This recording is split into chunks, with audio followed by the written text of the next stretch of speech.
Morning, glory, America. Bonjour, hi, Canada. I'm Hugh Hewitt inside the Beltway on this Thursday morning. Good morning. You get up and get going. I'm glad that you are doing so with me.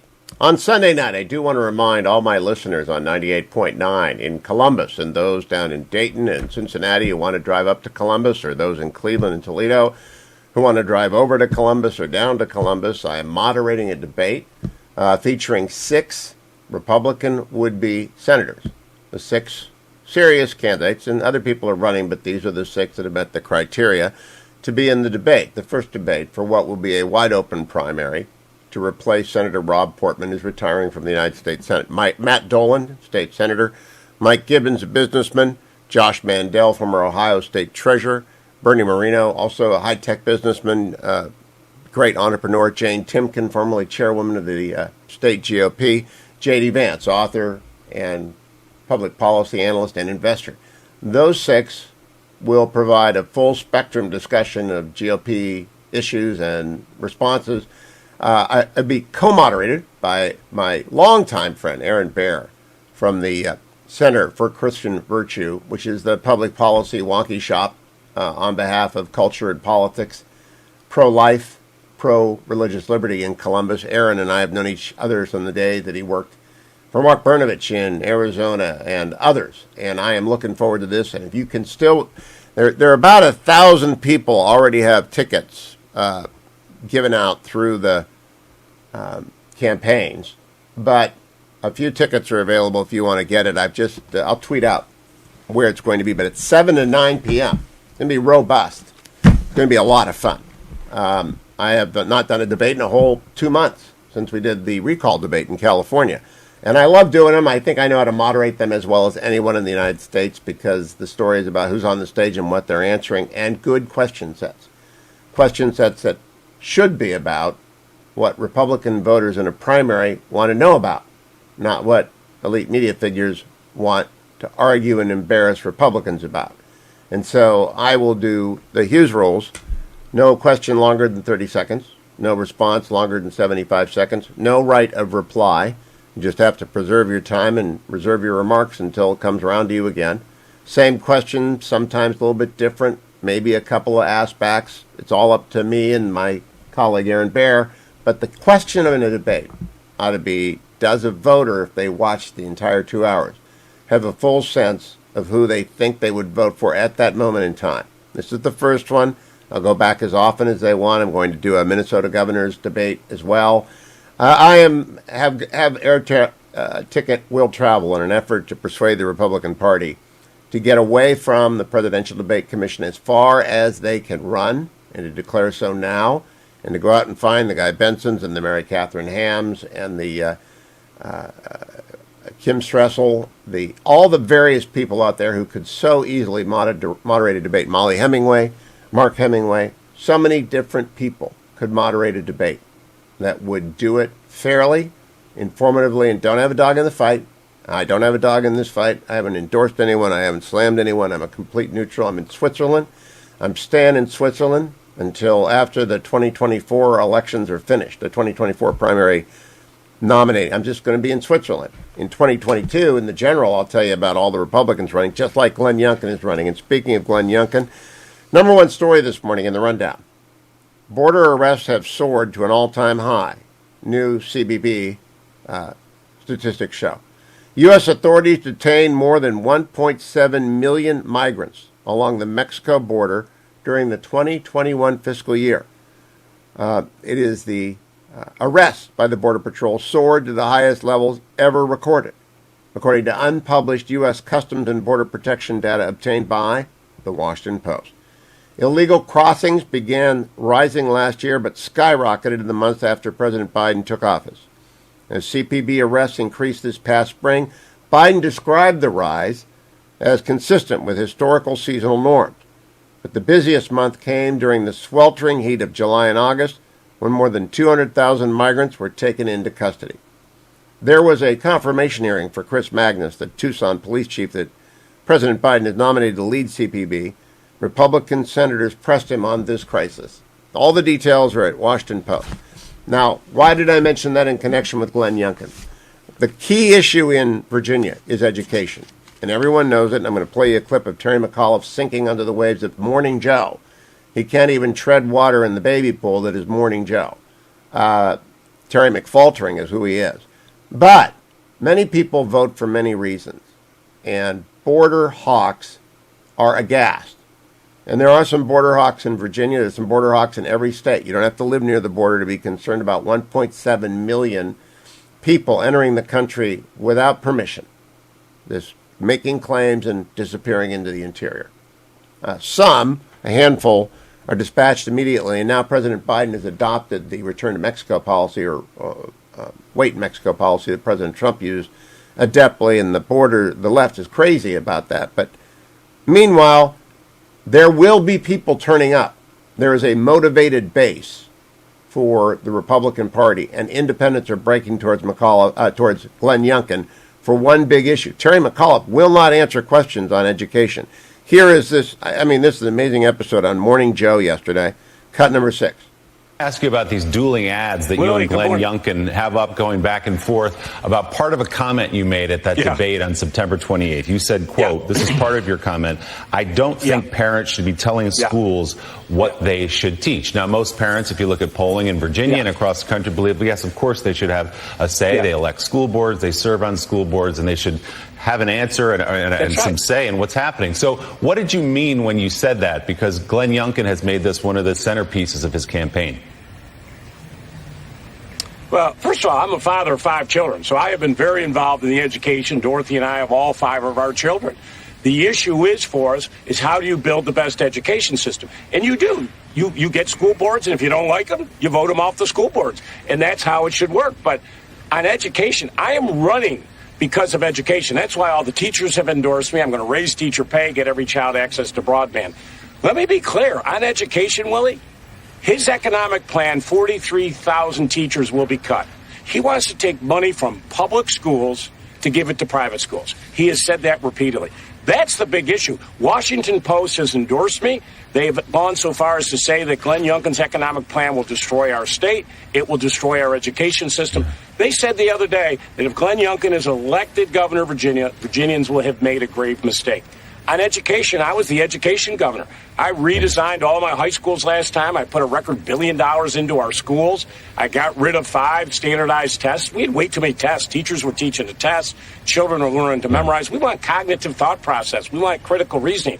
We got to teach it. I call it street smarts. Can you figure out a problem? So when it comes to, he doesn't have much to talk about, Willie, because he has no issues. And it's just going back to this critical race theory. It's always a backdoor. And as I say, it's a racist dog whistle, and I'm sick of it. But just to be clear, do you believe that parents should have a voice in their children's education? If they don't like what their kids are coming home and telling them about their experience in the classroom, what should they do about it? Yeah, of course they do. And they do have a say. As I say, they elect school boards. It's nonsensical what he's trying to say. Of course they do. As I say, a parent of 5 children. We have a great education system here in Virginia. We're ranked number 1 on higher ed. We're number 4 on K through 12. And when I'm done as governor, we will be number 1 on K through 12. We're number 4 today. We got a great education system here in Virginia. Parents are very involved, just as I was involved. But we've got to invest. We've got to raise teacher pay. We've got to make sure the at-risk 3- and 4-year-olds get access to pre-K. It's about 41,000. And I want to make sure every child has broadband. Think during COVID, 14% of our students didn't have broadband, 60% rural, 40% urban. They're supposed to be learning online, yet they can't learn online because they don't have access to the pipe. So what do? They got to go to a parking lot at McDonald's to get on a Wi-Fi hotspot. That is wrong. I'm going to fix that as governor. In 2 years, every child will have access to broadband when I'm governor. Did you notice he didn't answer Willie's question? Because he can't. Glenn Younkin responded with an ad. I'm going to play it for you again. Terry McAuliffe is dying. He's drowning. He cannot even handle the waiting pool that is Morning Joe. Why is he on Morning Joe? Because he's losing the Northern Virginia suburbs. That's the only, God love Morning Joe. Their audience consists of about 100,000 people at 7 o'clock in the morning in the kitchen before they go into their SES jobs. That's it. I'll be right back, America. Stay tuned.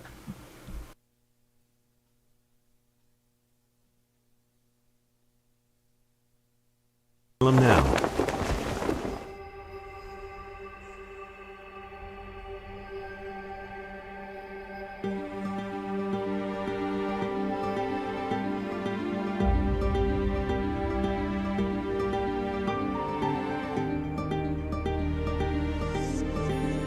queda?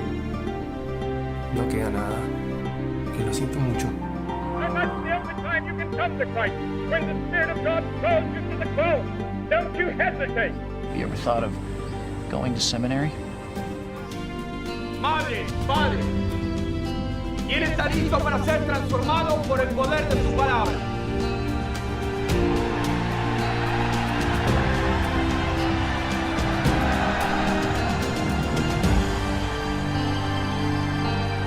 Look for Salem Now in the App Store or go to salemnow.com. Trending now on the Dennis Prager Show. As you know, I tested positive the same day that you did. Along with you, I was excited to get the natural immunity and had the therapeutics ready to go, and I'm feeling great and don't want to make light of this virus, but there are treatments available, and I'm so glad you're feeling better, and I'm feeling good, and I'm celebrating 7 days of natural immunity here. So, yeah, the issue is not making light of. If anybody makes light of, it is the people who make light of the therapeutics. We're not making light of the virus. We take it seriously enough to have taken a whole regimen of therapeutics. Keep up with what's trending. Subscribe on YouTube and at rumble.com. Trending now on the Larry Elder Show. The idea that I am anti-vaccine, which is what I was accused of by one commercial that they ran on radio, is a lie. I've talked about people who are in high-risk categories, that they ought to, with the consultation of their doctors, very likely take a vaccine. I certainly did. But I also believe that we ought to pay attention to the science that suggests that people who have had the coronavirus and have developed antibodies might very well be at less risk than those who have been vaccinated. Keep up with what's trending. Subscribe on YouTube and at rumble.com.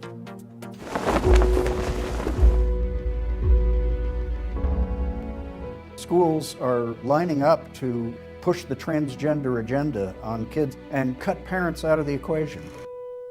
How a million children were placed with local foster families. Parents from all walks of life share their stories of overcoming the one-child policy by taking in orphans.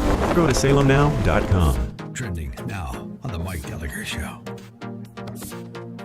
Yakima County, Washington. Listen to this deputy's sign-off.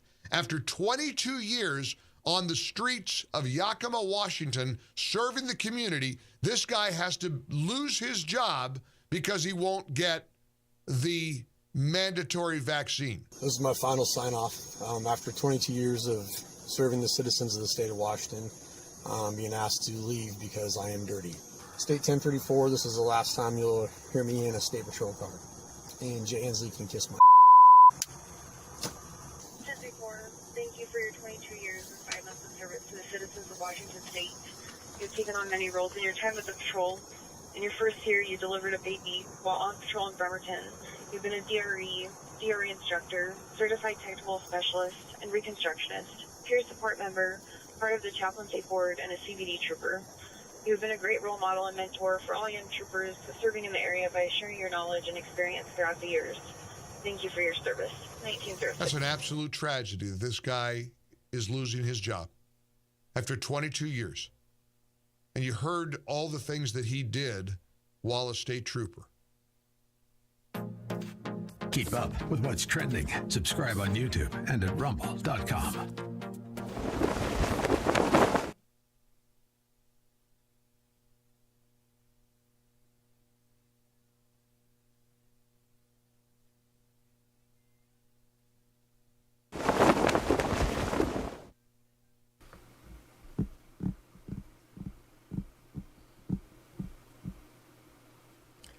I had to ask for this bump this morning, America, because the Democratic bill is getting a little bit better.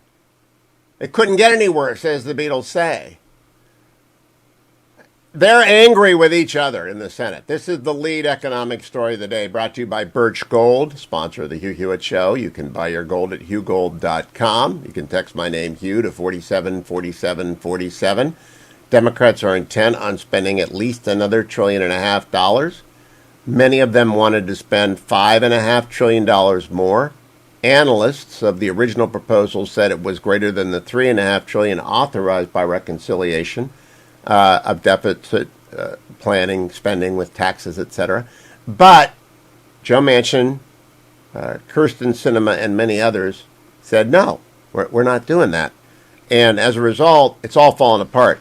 President Biden went to Scranton yesterday to try and sell his agenda. Not very good speech. I'll play some of it for you. Not surprising.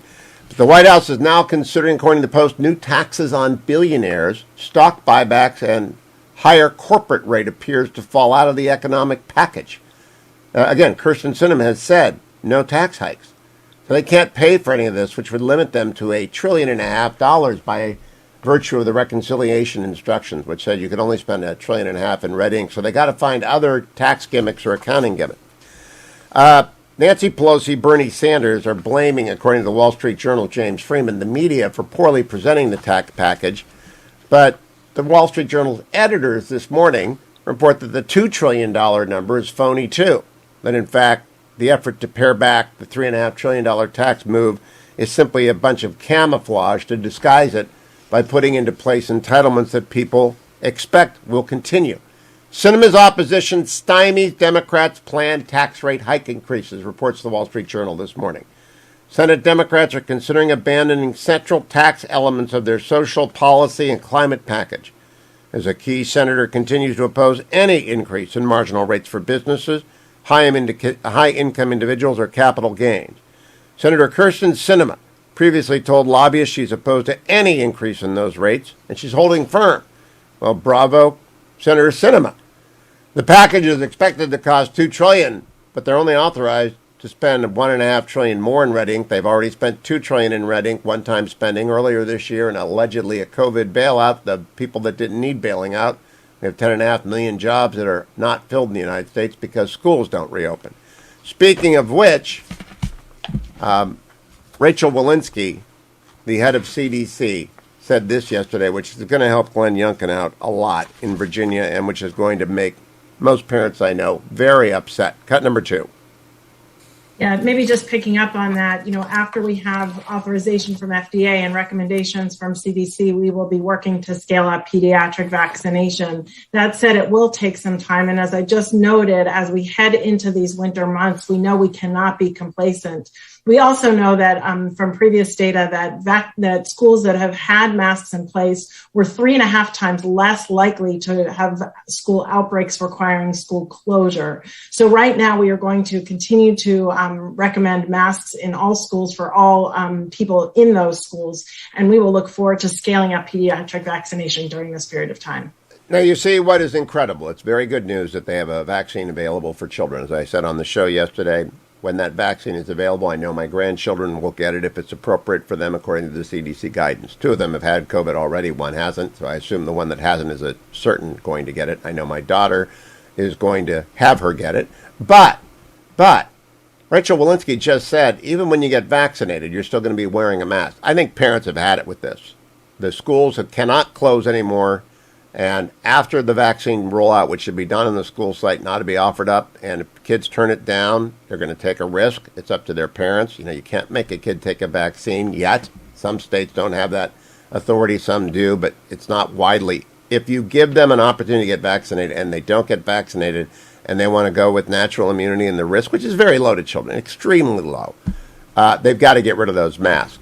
Meanwhile, over at the market yesterday, the Dow was up 198 and the NASDAQ was up 107. Gold, again, took a hike to the plus side. It's at 1784, $1,784. Go to hughgold.com. It's rising because inflation is rising. Or text my name, Hugh, to 474747, and Birch Gold will get you the information. Stay tuned, America.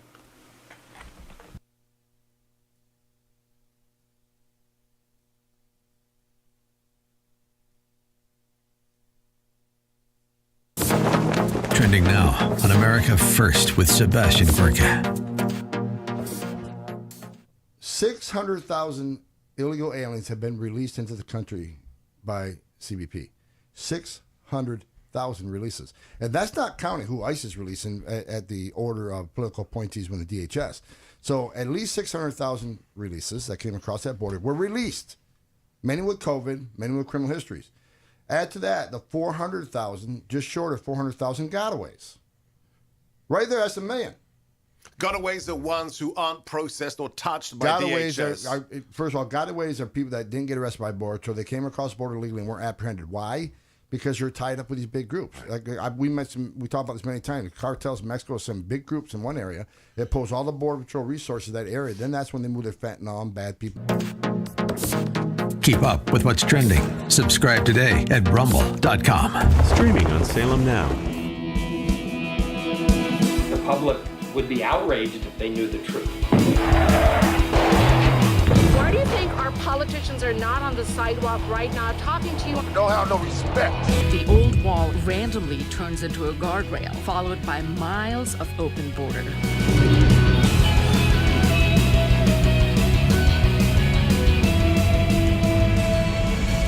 Human trafficking. That journey is extremely dangerous. The 7-year-old girl died in the desert. From the country of India. A great pillar of the community was killed by a man who had been deported at least twice.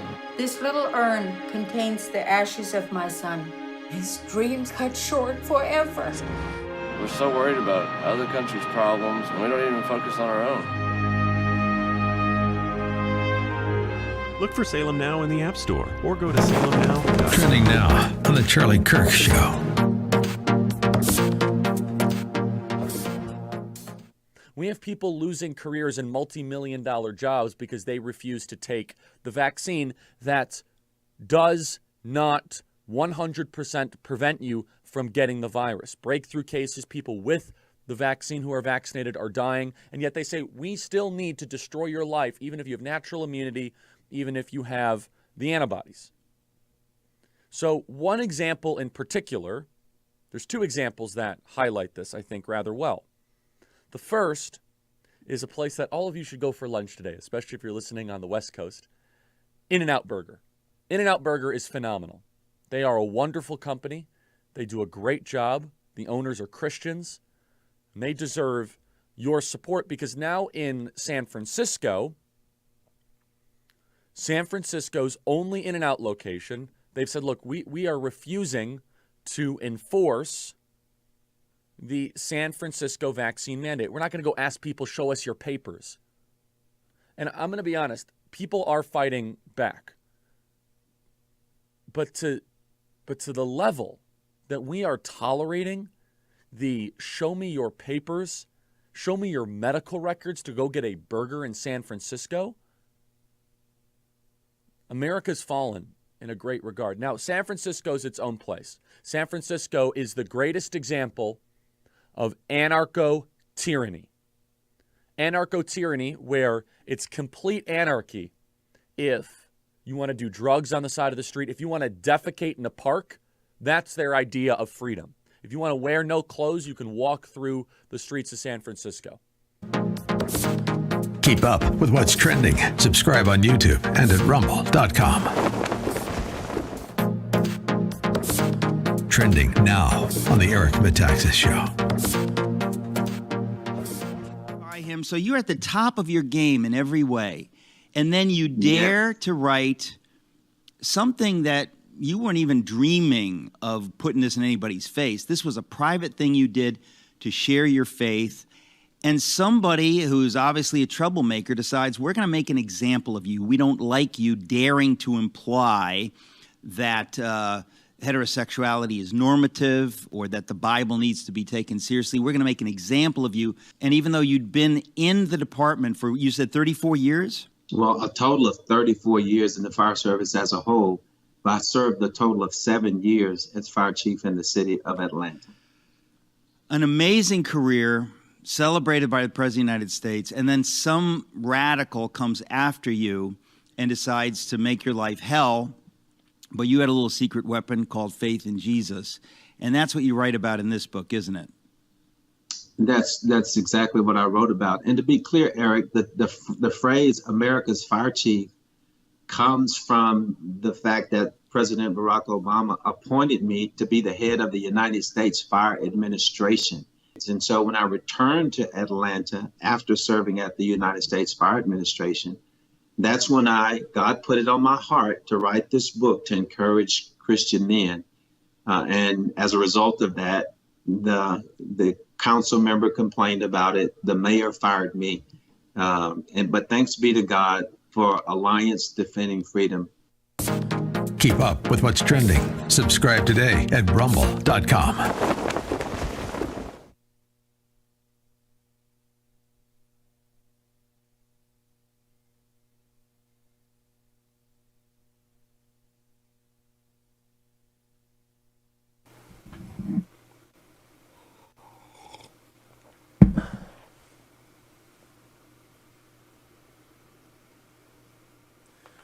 Good morning, America. It's Hugh Hewitt.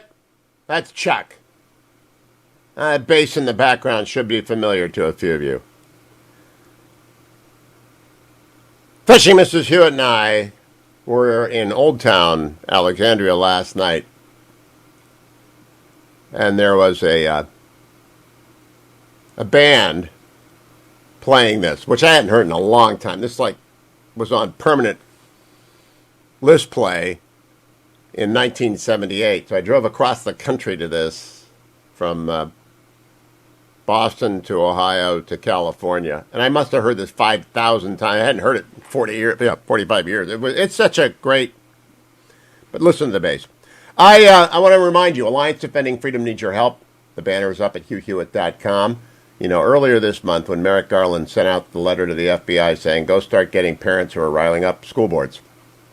They're scaring school board members. It was a pretty blatant attack, a chilling effect on free speech.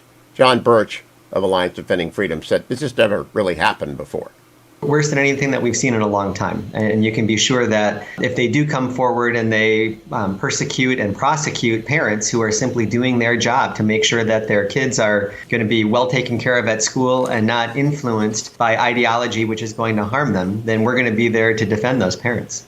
They are going to be there. They will do so effectively. And I want you to go over to hughhewitt.com and support them, please. Many hundreds of you have already done so with whatever you can afford. Some have given $1,000. That's terrific. Some of you can do more. They have 75 lawyers on staff, 3,300 affiliated lawyers across the United States, and they do not turn down anyone because of money. It's all pro bono. But that pro bono is actually you and me and everyone who's listening to this show who carries their weight of the load. All right? So thank you, those of you who contributed. If you can do more, please do. It's over at hughhewitt.com. Now I want to get back to the rundown. I began the rundown in an awkward way this morning because of Terry McAuliffe in such desperate shape that he's on Morning Joe not answering questions from Willie Geist. And Willie's nice, but it's about the original Terry McAuliffe faceplant saying on the debate stage, parents shouldn't be telling school boards what to teach. And then he ran an ad saying, Glenn Younkin is taking my words out of context. Then Glenn Younkin responded with this. Glenn Younkin's taking my words out of context. Something you mentioned in Tuesday's debate is you said you don't believe parents should be telling schools what to teach. What did you mean by that? Well, first of all, parents should be telling schools that they want their teachers to be vaccinated. Do you think parents should have a say in the curriculum? You don't want parents coming in every different school jurisdiction. You alluded to parents staying out of this. We just want to make sure that we're understanding you correctly. What is your stance on that as far as what school agendas have to say for the kids? First of all, this is determined by the State Board of Education and local school boards. And that's where it should be. Do you still stand by your position that parents should not tell the schools what they should teach? You do not want 25 parents picking books. McAuliffe's reply? We have a Board of Ed and we have local school boards who make the decisions about teaching. I'm not going to let parents come into schools. I don't think parents should be telling schools what they should teach. I don't think parents should be telling schools what they should teach. That's a great ad. It's a great ad. Now, yesterday, Glenn Younkin, and the reason I am focusing in on Virginia is not only am I a Virginian, not only have I voted for Glenn Younkin, not only do my grandkids live in a different part of the state in Virginia, and I know all about what Virginia's school problems are. It's just remarkable how bad this school system is after 8 years of Democrats in the State House. Bob McDonnell did a good job with it. The State Board of Education banning accelerated math classes for anyone not yet in the 11th grade. That's why Glenn Younkin got the Republican nomination, because he's a really smart guy, done very well. He was in the private sector until September of last year, and then felt the call. I'm going to help the Commonwealth of Virginia become competitive and educate their kids, and he's out there running. CRT drives him crazy. Also, school boards have been hiding things, and I don't know if you've even followed yet the story in Loudoun County, Virginia, about girls being assaulted in bathrooms under extraordinary circumstances, and the Loudoun County School Board covered it up.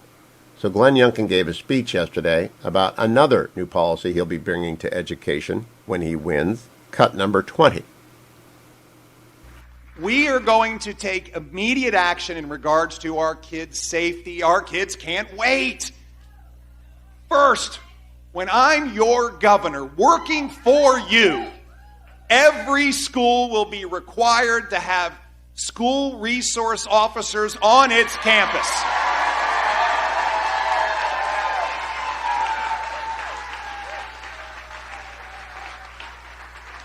And let me be clear, they will be on every campus or that school will lose its funding.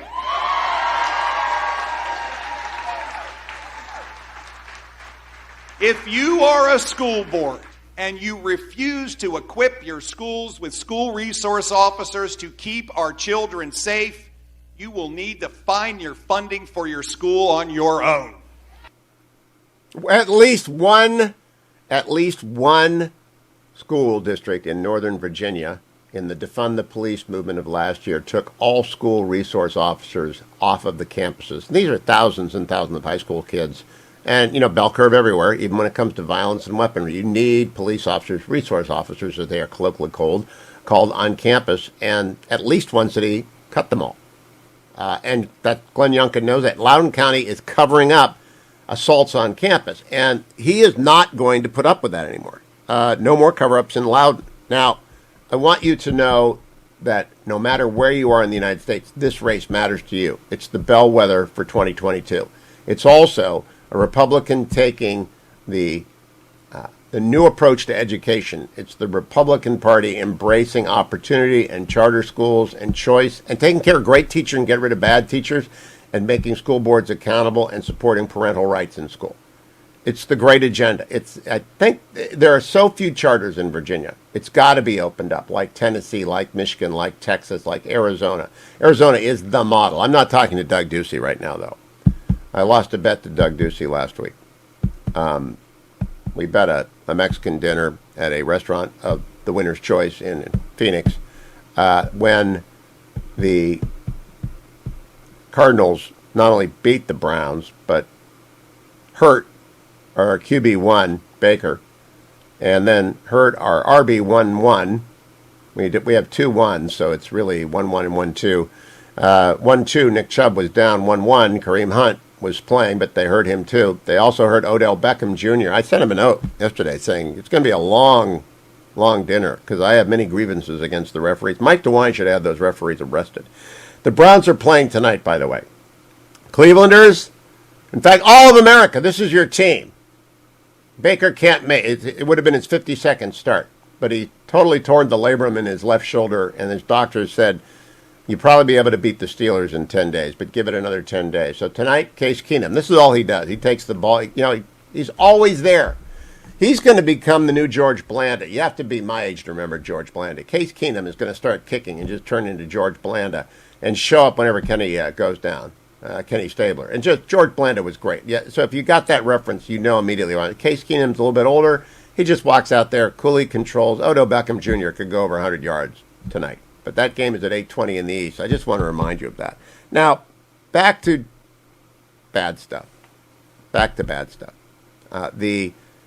President of the United States went to Scranton yesterday And I'm just going to let you be impressed with him on his own merits. All right? Cut number 10. Take a few years. Scranton is where I played shortstop in the Greenwich Little League in the first year. They put up my dad, helped build the field down there, and spent a lot of time at Cindy's buying penny candy, and Hank's Hoagies on Woodlawn Street, watching movies of the Roosie on the weekend, and trying to reenact all they did. And when you watch those movies, I think I was told, I know it was true, I was the only kid in my era that I was able to walk across the lackey on that pipe that was just above it. They found the lackey, you were a lackey, you were in trouble. Grandpa's in the building. All right? At Thanksgiving dinner. You sit next to Grandpa, right? I'm going to be there in 15 years. That's going to be me. I understand that. Grandpa's in the building. Going to tell you stories about, riding our bikes around Warren, Ohio, back in the days when you could do that. Like, I'll pay you a quarter if you rub the corn on his foot. Yeah, someone has to sit next to Grandpa. Believe me, I've done my tour of duty. Everyone out there listening to me, you know that. Somebody in the family has to sit next to Grandpa, even if you put Grandpa at the corner of the table. And this is, he's supposedly out selling his tax and hikes and spending plan, and instead, let's play cut 13. We used to lead the world in educational achievement. Today, the Organization for Economic Cooperation and Development in Europe ranks America 35 out of 37 major companies when it comes to investing in early childhood education. And talk about an equalizer. The greatest equalizer in the world. Well, the great university has done studies the last 15 years. You give a kid, no matter what the kid's background, from a broken home, from a home where mom or dad didn't go to school or whatever, and you put them in school in third grade, you increase by 50% school, not daycare. You increase by 56% the chance that they'll complete 12 years of school and build confidence. What's education all about? It's about building confidence in a child. It's about giving them the tools to do something. We can't be competitive in the 21st century economy if we continue to slide the way we have. Is it really about building confidence in students? Is it really? And is universal preschool the answer? I know it's not. I served on the Children and Family Commission, which was started by the Prop 10 campaign that Rob Reiner and Mike Huffington ran years ago, and I did it for 17 years. I've read all the ed stuff. The best, most comprehensive study on education ever undertaken was undertaken by the McKinsey Global Report on behalf of Governor Romney when he became governor in Massachusetts, came back, it looked at all the data, did the consulting firm thing, spit out the bottom line. Education depends on the quality of the teacher in the front of the room. If you can't fire the bad ones, you're condemning many, many children to terrifically lost opportunities. Horrifically, not terrifically, horrifically lost opportunities. Got nothing to do with preschool. It's got to do with K through 4. You learn to read so you can read to learn. It's not rocket science. Joe Biden, Grandpa, is in the house. I don't think he sold anything yesterday. I'll tell you more about that as we go along. However, it's time for ReliefFactor.com. If you're leaving the house now, I know some of you actually leave the house exactly at this moment. You've told me. And don't leave home without it. If you're one of the good people, one of the good folk who, like me, immediately get their exercise in the morning, or you're going to do it later today, or you got a long commute that's going to hurt your back, you need these 4 pills that I just opened in the packet and my lukewarm coffee. I carry in curcumin, resveratrol, and omega, the 4 natural supplements, the only natural supplements I take. I take 1 a day, plus a 1-a-day vitamin. That's it. I don't need anything else. I don't believe in all the other stuff. And if I'm going to tell you to do something on this show, I'm going to take it on the show so you can hear me doing it and you can believe me. It works. And in the long year and a half since everything shut down, all I have done is trundle, run, and walk. Because there's not much else to do, or at least early on until I got vaccinated. And I've just kept it up. ReliefFactor.com has allowed me to do that. So I want to encourage you out there, if you're inactive and you're starting to get active and you're getting better, start with ReliefFactor.com. What about that hypersonic? We talked with Michael Oren from Israel. I think we're not going to get it out of DARPA. We need our defense from Israel. Stay tuned.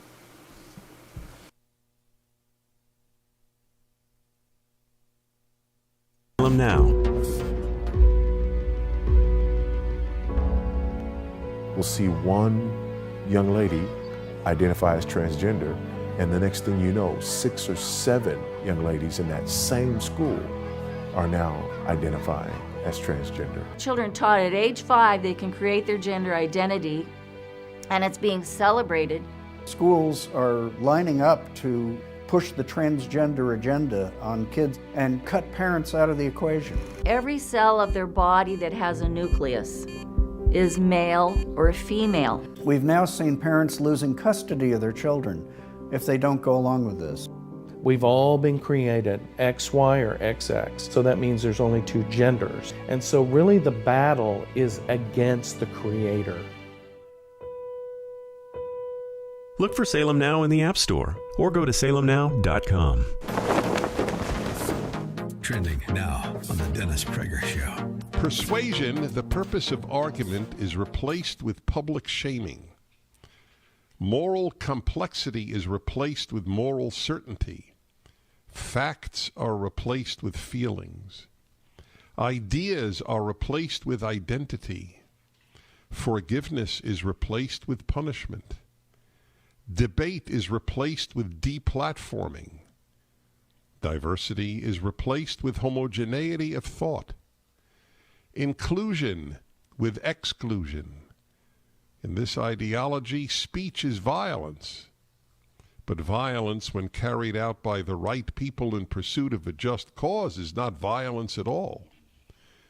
In this ideology, bullying is wrong unless you are bullying the right people, in which case it's very, very good. In this ideology, education is not about teaching people how to think. It's about re-educating them in what to think. In this ideology, the need to feel safe trumps the need to speak truthfully.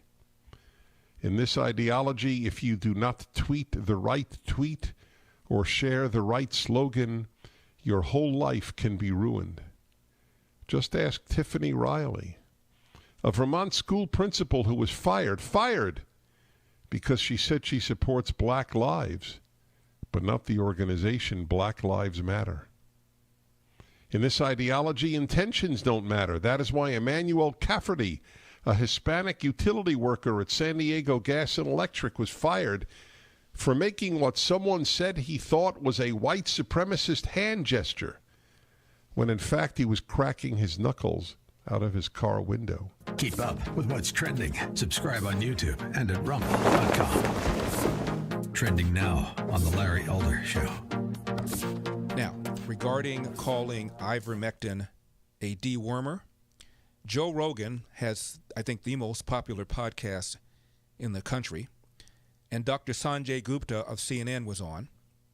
Rogan, like Dennis, contracted the coronavirus. Rogan, like Dennis, had never been vaccinated. And Rogan, like Dennis, had taken ivermectin. And Rogan was not happy.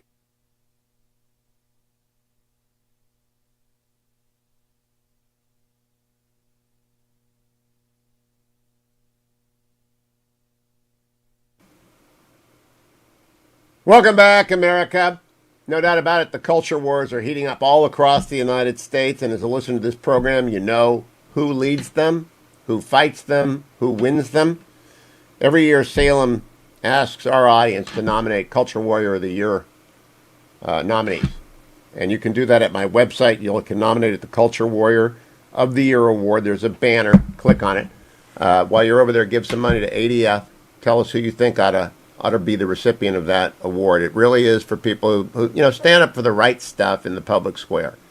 And I'm sure Loudoun County Teacher will be nominated. I'm sure ADF will be nominated. People like that. Folks who fight the good fight every single day, and that's available over there. I want to go back to the main story of the week, the hypersonic missile launch by China that was revealed on Saturday in the Financial Times. Tomorrow, Dr. Jerry Hendricks, retired captain of the United States Navy, will join me to talk about the science behind it. Yesterday, Joe Biden got a shouted question. Are you concerned about Chinese hypersonic missiles? Biden answered, yes. And then went on the plane, said nothing else. Good, Gramps. Good to hear that. Hypersonic weapons, this is a quote, are strategic game changers with the dangerous potential to fundamentally undermine strategic stability, as we know, as Angus Kingdom Maine said. The U.S. cannot lag in this development or allow for blind spots as we monitor the progress of our competitors. Senator King, you are right. Go in to see Chuck Schumer and tell him you're not going to support the reconciliation red ink unless some of that money that we're printing is going to go into hypersonics and hypersonic defense.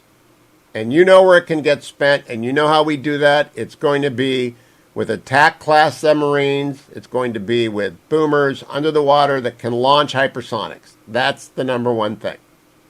It's going to be B-21s by Lockheed as well. Go pay for them, Senator King. You're on defense. You're on armed services. You know this stuff. You worked on the Solarium with Mike Gallagher. Very good. You're the guy who can deliver. I'm not counting on Jack Reed. I'm not counting on Joe Manchin. They got their own agendas. I'm counting on you, Senator King. Please go and get this done. Now, got a call yesterday from a Hill staffer. Said they had some signal interference. Could I do something about that? I said, well, I'm not really running the FCC right now. I don't know about it. This show is heard throughout Northern Virginia on AM 570, The Answer, and our FM affiliate as well in the Beltway. And it's become the must go-to to find out what's happening. And I own the Senate and I own the Congress, the staff and the members. I get their attention. They don't often like what they hear, especially if they're Democrat. But on this, please listen to me. Axios China, number one thing, one big thing, a new Cold War panic. No, there is no panic. Yes, there is recognition. And that's the important thing. Recognition that we are in the second Cold War. That's lesson first, to borrow a rule from the Baltimore Catechism, how to present. Now, those of you who are Catholic and grew up in a certain age will know that lesson first on the end of man begins one question: who made the world? God made the world. Who is God? God is the creator of heaven and earth and of all things. What is man? Man is a creature composed of body and soul and made to be in the image and likeness of God. Is this likeness in the body or in the soul? The likeness is chiefly in the soul. How is the soul like to God? The soul is like God because it is spirit that will never die and has understanding and free will. Why did God make you? God made me to know him, to love him, and to serve him in this world and to be happy with him forever in the next. Right? That's only half of lesson first. Right? But that, most people think lesson first is simply the sixth Q&A in lesson first. Lesson first is actually 12 questions and answers. And if you went through Catholic education in the 60s and the 70s, you got the Baltimore Catechism if you were lucky. And you learned lesson first. And that meant, get this right, no love and serve God, no love and serve God. That's why you're here. Made in the image of God, you have a soul, no love and serve God. Lesson first. And I don't think I got through a day of Catholic school, at least not for 4 or 5 years, without hearing lesson first. Why are you here? No love and serve God. Catholic education was focused and significantly enriched by its purposefulness. When you got the mission statement, lesson first. And for this program, and really for the United States Senate, lesson first ought to be the Second Cold War began when General Secretary Xi took that job. And it's accelerating, and we are in it. And when you read that there is a panic, a new Cold War panic, and you see that they've got the old reliable lefties saying, this is not a Sputnik moment, understand it is very much a Sputnik moment. It also comes in the context of satellite images showing us hundreds of new nuclear missile silos in western China. In recent months, a dramatic spike of Chinese incursions into Taiwanese airspace. The bipartisan recognition is cheerful. The bipartisan is cheering. I'm glad we have bipartisan recognition that the Cold War is here. What isn't cheering is the fact that we're not spending anything on it. Angus King, call your office. Go in and see Chuck Schumer and do something about it. You have all the authority that Joe Manchin and Kirsten Sinema have. Go get the money, Senator King. And then come back here for hour number 2 of the Hugh Hewitt Show. Portions of the Hugh Hewitt Show brought to you by Sierra Pacific Mortgage. For more info, call 888-888-1172.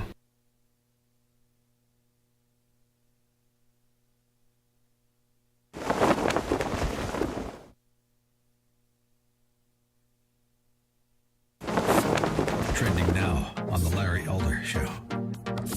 Now, regarding calling ivermectin a dewormer.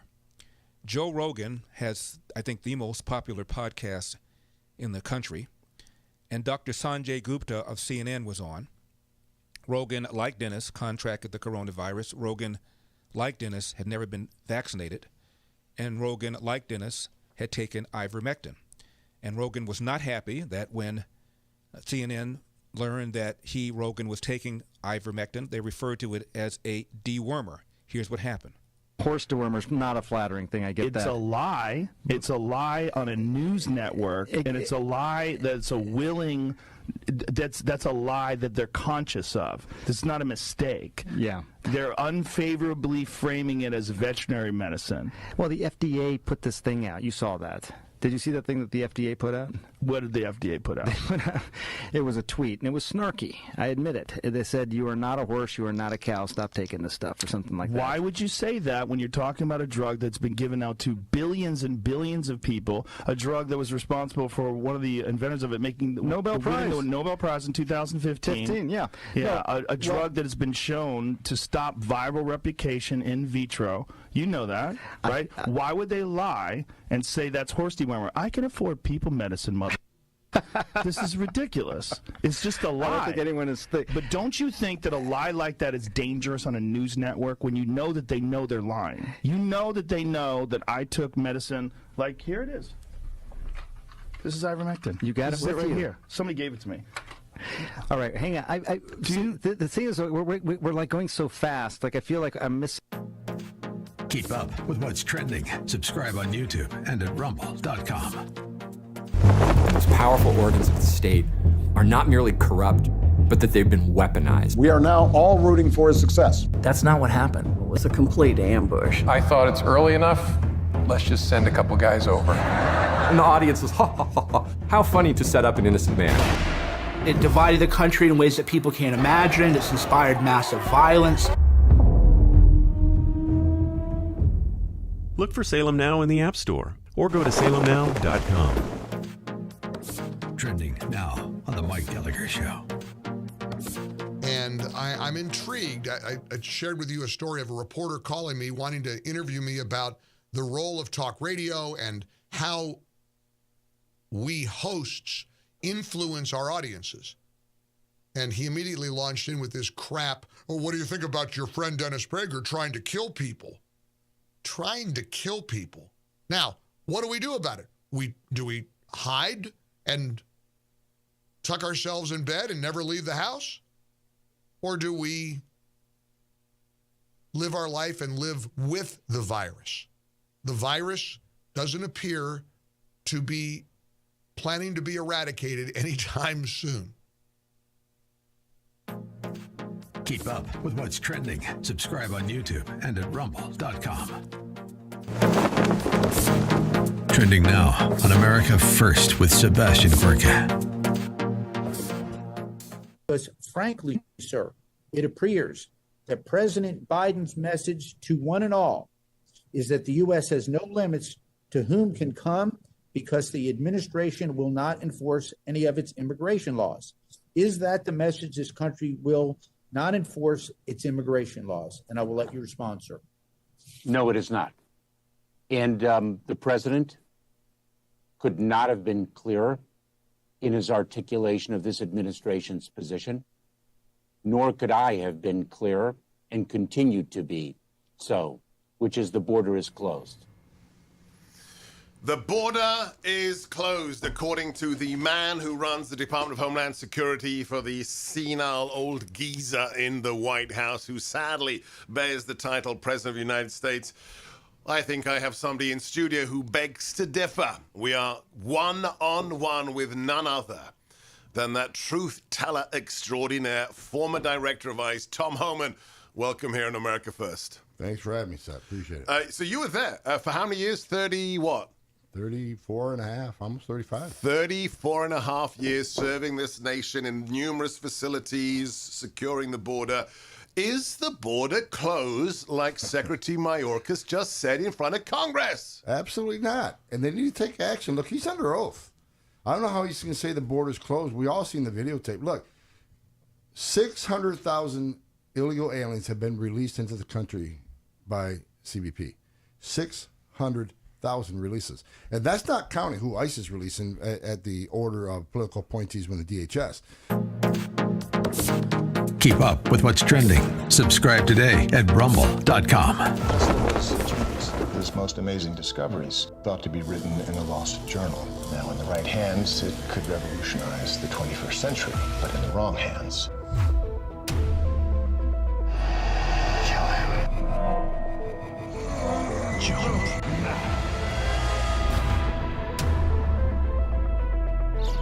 If you can stop an earthquake, doesn't that mean you could start one too? That's why that notebook should never fall into the wrong hands. There's an old brown battered notebook in my office at work. You have to find it, take it, and keep it hidden at all costs. The G20 leaders meeting downtown, they're in danger. In fact, the whole of downtown could be in danger.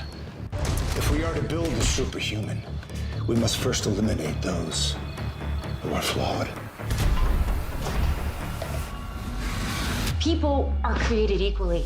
All of downtown, the high-rises were built on rollers to withstand horizontal shakes. A vertical quake this size could collapse half of downtown. We have commenced the countdown. Shall we stop this thing? Save the universe!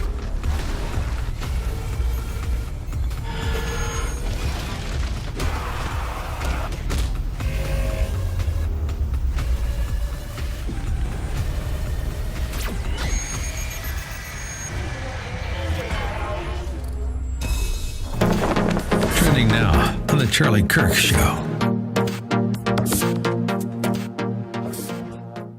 Public Health Department says the In-N-Out burger at Fisherman's Wharf disregarded repeated warnings to follow the rules. In-N-Out fired back and said they refused to be the vaccination police for any government. So the department shut down the location last Thursday. It has since reopened, but without indoor dining. It is really hard to believe why Americans are putting up with this. I know a lot of you are not.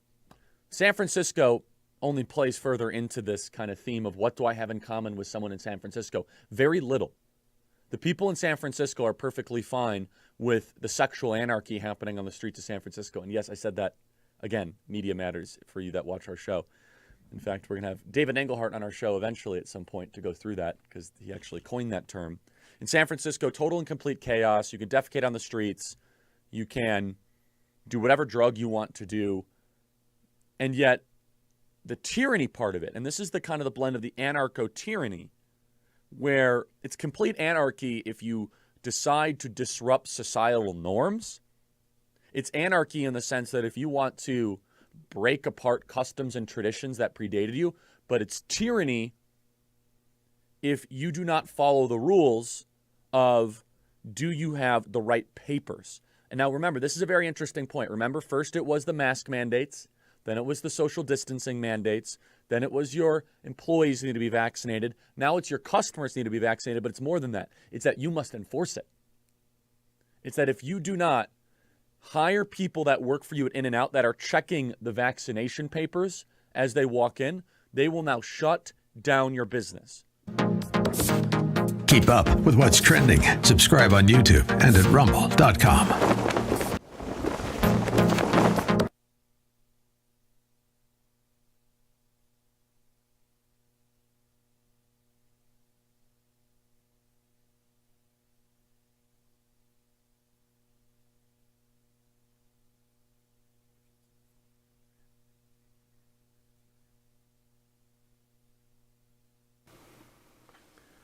Morning, glory, America. Bonjour, hi, Canada. I'm Hugh Hewitt.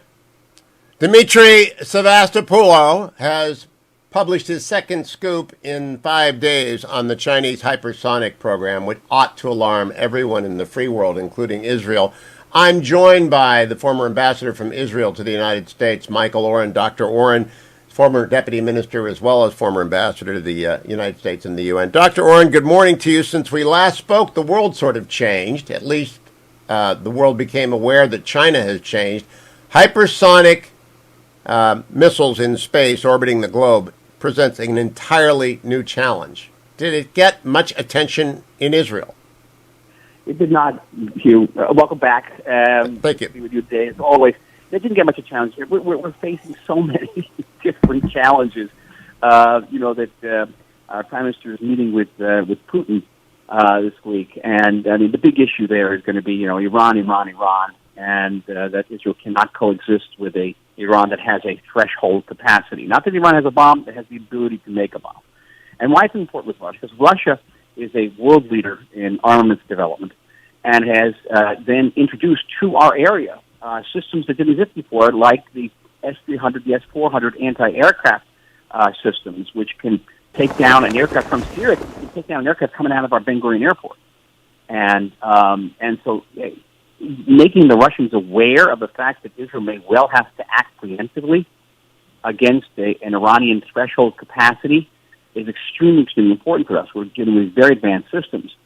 The big war with China is going to be about the China-Iranian strategic deal. It's a 25-year deal, which is estimated to be about $400 billion. Imagine that, over 25 years. In exchange for discounted Iranian oil, China will be helping Iran with a number of development programs, but also with weapons development. Can you imagine that? So, the Chinese having access, or the Iranians having access to, these type of missile technologies, it's got to figure in our long-term strategic planning.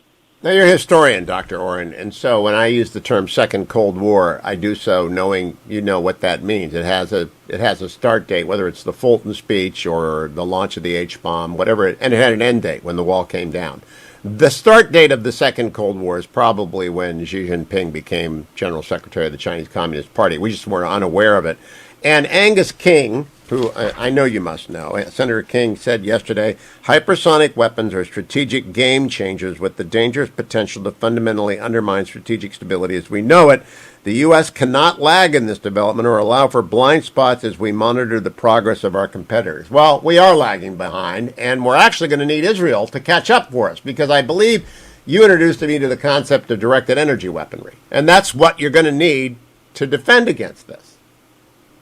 Yeah, and also proposed a long time, as we come to the end of the memorandum of understanding, the 10-year memorandum of understanding of aid, a $38 billion package that President Obama signed with Prime Minister Netanyahu back in 2016. As we come to the end of that period, we have to really rethink our strategic relationship with the United States. Rather than having been sort of a United States just aiding Israel, it should be the United States cooperating with Israel in these advanced technologies, because Israel is a world leader in these technologies, in concentrated energy, which is laser technology, in AI, in cyber defense.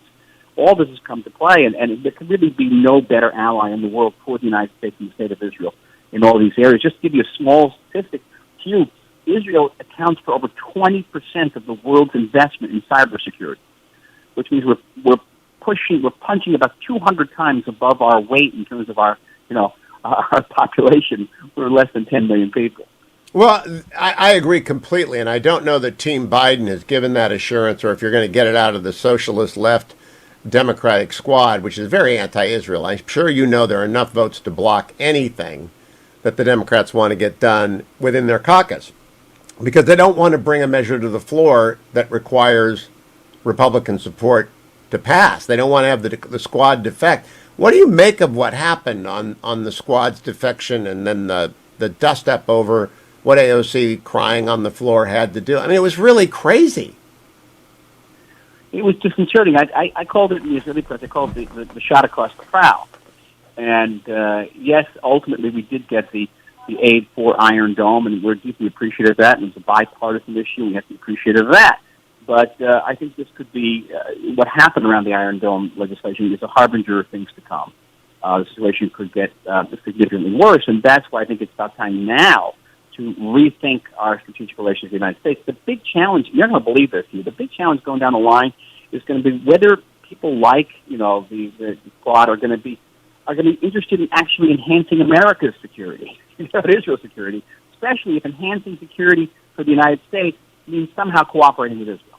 Well, that is to me the key thing. When I was in Israel last when Ambassador John Bolton was the National Security Advisor. I saw you at the time. And the number one topic they were discussing with Prime Minister Netanyahu was the deal struck between the PRC and Israel. Has that rethinking under Bennett commenced about really we can't cozy up to the PRC like perhaps Bibi was going to do before the Iranian deal with China came down? I've sat through meetings during the Obama administration, the Trump administration. I think it hasn't changed. The United States expresses its deep concern about Israel's relationship with China. The Chinese were building our northern and southern ports. They're building the subway system across the street from my house to keep me awake all night. They're here, and Israel needs that very efficient and cheap labor for purely economic reasons. We also can't overlook the fact that Chinese are entering the Middle East at the time the United States was withdrawing from the Middle East. China is building reportedly 2 major ports on the Persian Gulf. They built the largest naval base in Africa, in Djibouti, at the entrance of the Red Sea. I can't get more strategic than that. And Israel can't ignore it. So, if you want to make the demand that Israel not engage in any type of deep commercial relationship with China, how about America not leaving the Middle East? I agree, and especially on Iran. But it does come down to a second Cold War requiring there be 2 sides and clarity about who is with what. And I think it's going to be Iran, Russia, and their parent power, China, against the free world. I don't see how we get around that. Russia. I have a bleaker view. You remember the bipolar world of the Cold War, right? 2 superpowers. Yes. I think we're going back to a bipolar world. The 2 superpowers are Russia and China. That's a bleaker view. I go back to a story. I had a conversation with Henry Kissinger. This must be about 2009. I just started as ambassador, and I said to Dr. Kissinger, I said, does anybody in the White House know that if you make a nuclear deal with Iran, then you will be giving up, the control of the Middle East, hegemony of the Middle East? And he said to me, and I don't want to do the accent too much, he says, what makes you think anybody in the White House cares about America's hegemony in the Middle East? Yep. So yeah, well, he's a realist. Today is who cares about, who really cares about American strength? Who cares about America's leading the free world, America being the policeman of the world? And this is a very deep question, and not only about Republicans, it's a question about the United States generally, American people. Do Americans want to be the policeman of the world anymore? I am moderating a debate of 6 would-be Republican replacements for Rob Portman on Sunday night in Columbus, Ohio, and national security will be high on that because it matters to Republican voters. I can't believe we're about to spend $4 trillion more dollars or $3 trillion more dollars, not a penny for defense. Michael, let's close on good news. Prime Minister Bennett announced this week, it was the first story I covered, that he is going to make a trip to the UAE to meet with MBZ, the ruler of that country. I think that is a great thing. I think that's an important thing. The Abraham Accords continue to mature, develop, and that is an important visit. And do you have any details on when it's going to happen? It's going to happen. It's happening shortly. Because we have so much back and forth now. It's almost like non-news here because we're so used to having relations with the UAE. The bigger headline is that Bennett has been invited by Modi to India. And, people say that Israel is going to be isolated. That's about a third of humanity right there. Yeah, no. It's the real alliances: India, Japan, Australia, the U.S., Israel, and the U.K. And maybe France they'll get over their myth, and maybe they'll join that too. And then you've got the technology edge to deal with China, Russia, Iran, if you have the resolve. Last question, Dr. Oren. When do you think the threshold status question presents itself in a way that cannot be avoided by Prime Minister Bennett? Well, I've already said again in the press here that we have to look at the winter months, which are coming very rapidly. That's a time when the skies get very cloudy, overcast, and our ability to act in the air is hindered. It's not obviated, but it's hindered. The world could be preoccupied with anything, a tsunami, who knows? And we're going to wake up one morning and find Iran with a threshold capacity, maybe beyond the threshold capacity. And Israel's going to have to act. And that's what happened, it happened with North Korea. It happened with Pakistan. They had threshold capacity. One day the world woke up and said, oops, they have nuclear weapons. We can't. Cannot happen with Iran. And at least, President Biden has committed to it. I don't know if he remembers that he committed to it, but he committed to them never having threshold capacity. Dr. Michael Oren, thank you. Follow him on Twitter at Dr. Michael Oren. Follow me to the next segment of today's Thursday's Hugh Hewitt Show.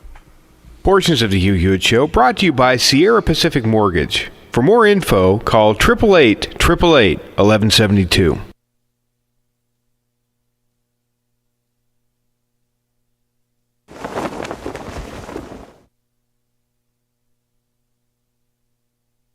Trending now on the Charlie Kirk Show.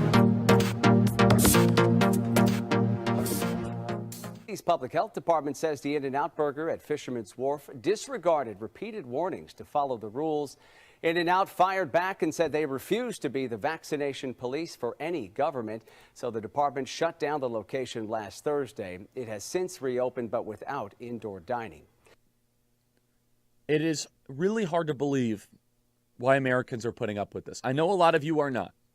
San Francisco only plays further into this kind of theme of what do I have in common with someone in San Francisco? Very little. The people in San Francisco are perfectly fine with the sexual anarchy happening on the streets of San Francisco. And yes, I said that again, media matters for you that watch our show. In fact, we're going to have David Engelhardt on our show eventually at some point to go through that because he actually coined that term. In San Francisco, total and complete chaos. You can defecate on the streets. You can do whatever drug you want to do. And yet, the tyranny part of it, and this is the kind of the blend of the anarcho-tyranny, where it's complete anarchy if you decide to disrupt societal norms. It's anarchy in the sense that if you want to break apart customs and traditions that predated you, but it's tyranny if you do not follow the rules of do you have the right papers. And now remember, this is a very interesting point. Remember, first it was the mask mandates. Then it was the social distancing mandates. Then it was your employees need to be vaccinated. Now it's your customers need to be vaccinated, but it's more than that. It's that you must enforce it.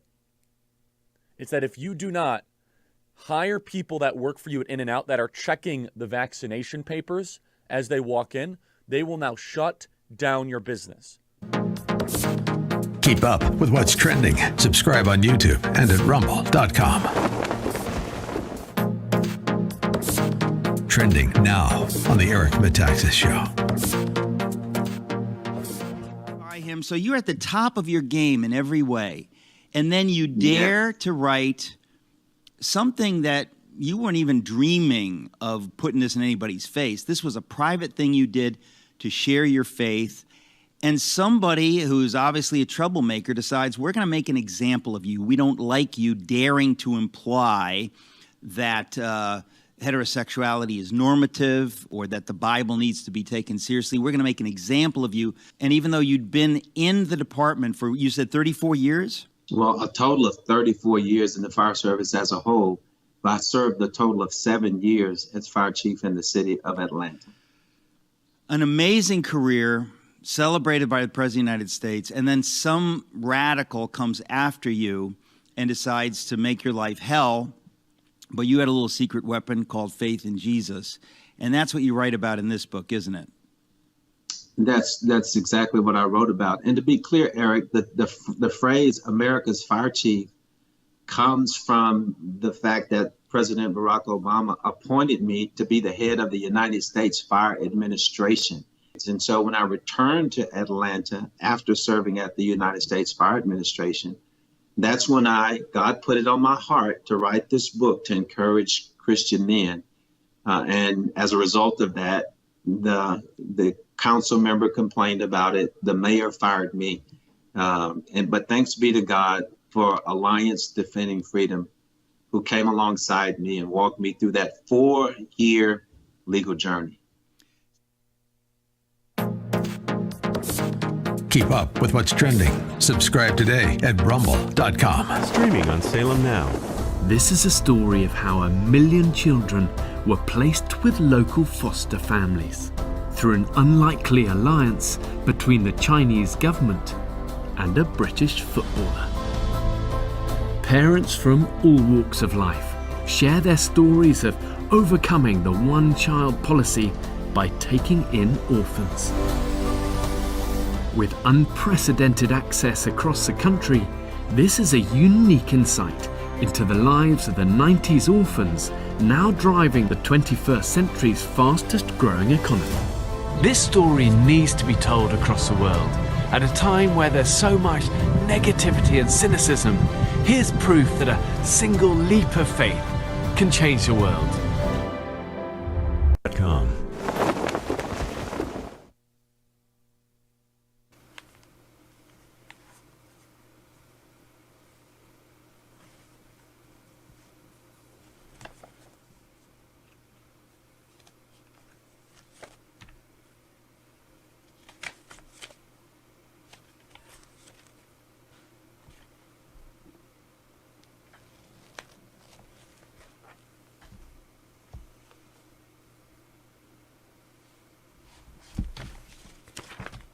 Welcome back, America. Hugh Hewitt. Inside the Beltway. Bringing you news that Evergrande's plan to sell property services division has collapsed in China. So I'm checking markets, brought to you by AndrewandTodd.com. Andrew Del Rey, Todd Avakian lend people to buy home money. They're with Sierra Pacific. They lend money to people who want to buy homes or refinance homes. They will give you a qualifying letter if you're out shopping. If you're a parent or a grandparent who want to help their child or grandchild get into the home business, that's how most Americans achieve a level of retirement security, is through paying off a home over 30 years and having equity in it that serves as their reserve account, which they can use for a reverse mortgage, which many people go to AndrewandTodd.com to get as well. Seniors who are just not getting enough out of their Social Security and whatever they've saved will take a reverse mortgage. Never have to make a mortgage payment again. They get the equity out of their house. They get the margin on which to live. AndrewandTodd.com. 888-888-1172. The 10-year Treasury went up to 1.635 today. It continues its steady march north. And the 30-year is at above 3, according to the generally available statistics. I don't know what yours will be. You might have good enough credit or put enough down to get it below 3. But the best rate that you can get, you'll get from AndrewandTodd.com. Give them a call. Yesterday, the Dow was up 198 points, which is about more than 0.5%. The NASDAQ was up 107, which is 0.75 of a point or almost, and the S&P was up 33 points. This goes back to what Brian Westbury said at our Atlanta event last week. Inflation is here, and it's going to buoy up stock prices and earnings for at least 10 months, Brian said. So you can't just leave money in checking accounts. You can't put money under the mattress. You've got to invest it.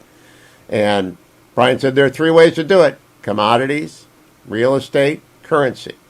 2 of those ways are what Key City Capital advises people on. New sponsor of my show. You've heard Charlie Dombeck on here before. And apparently the response of my audience has been huge. And I think that's because I've never had a financial advisor that I've been comfortable enough to send people to. I've never, in 21 years, had a national sponsor. The money guys out in L.A., I've sent people to for years because I know them. I sat down with them. But Charlie sat down with me, walked me through the various investment strategies. You've got to investigate very carefully, but they're the people to do so. They make major investments for you in open-ended pools and closed pools and different sorts of things. Depends on what you're getting into. But go to keycitycapital.com/Hugh.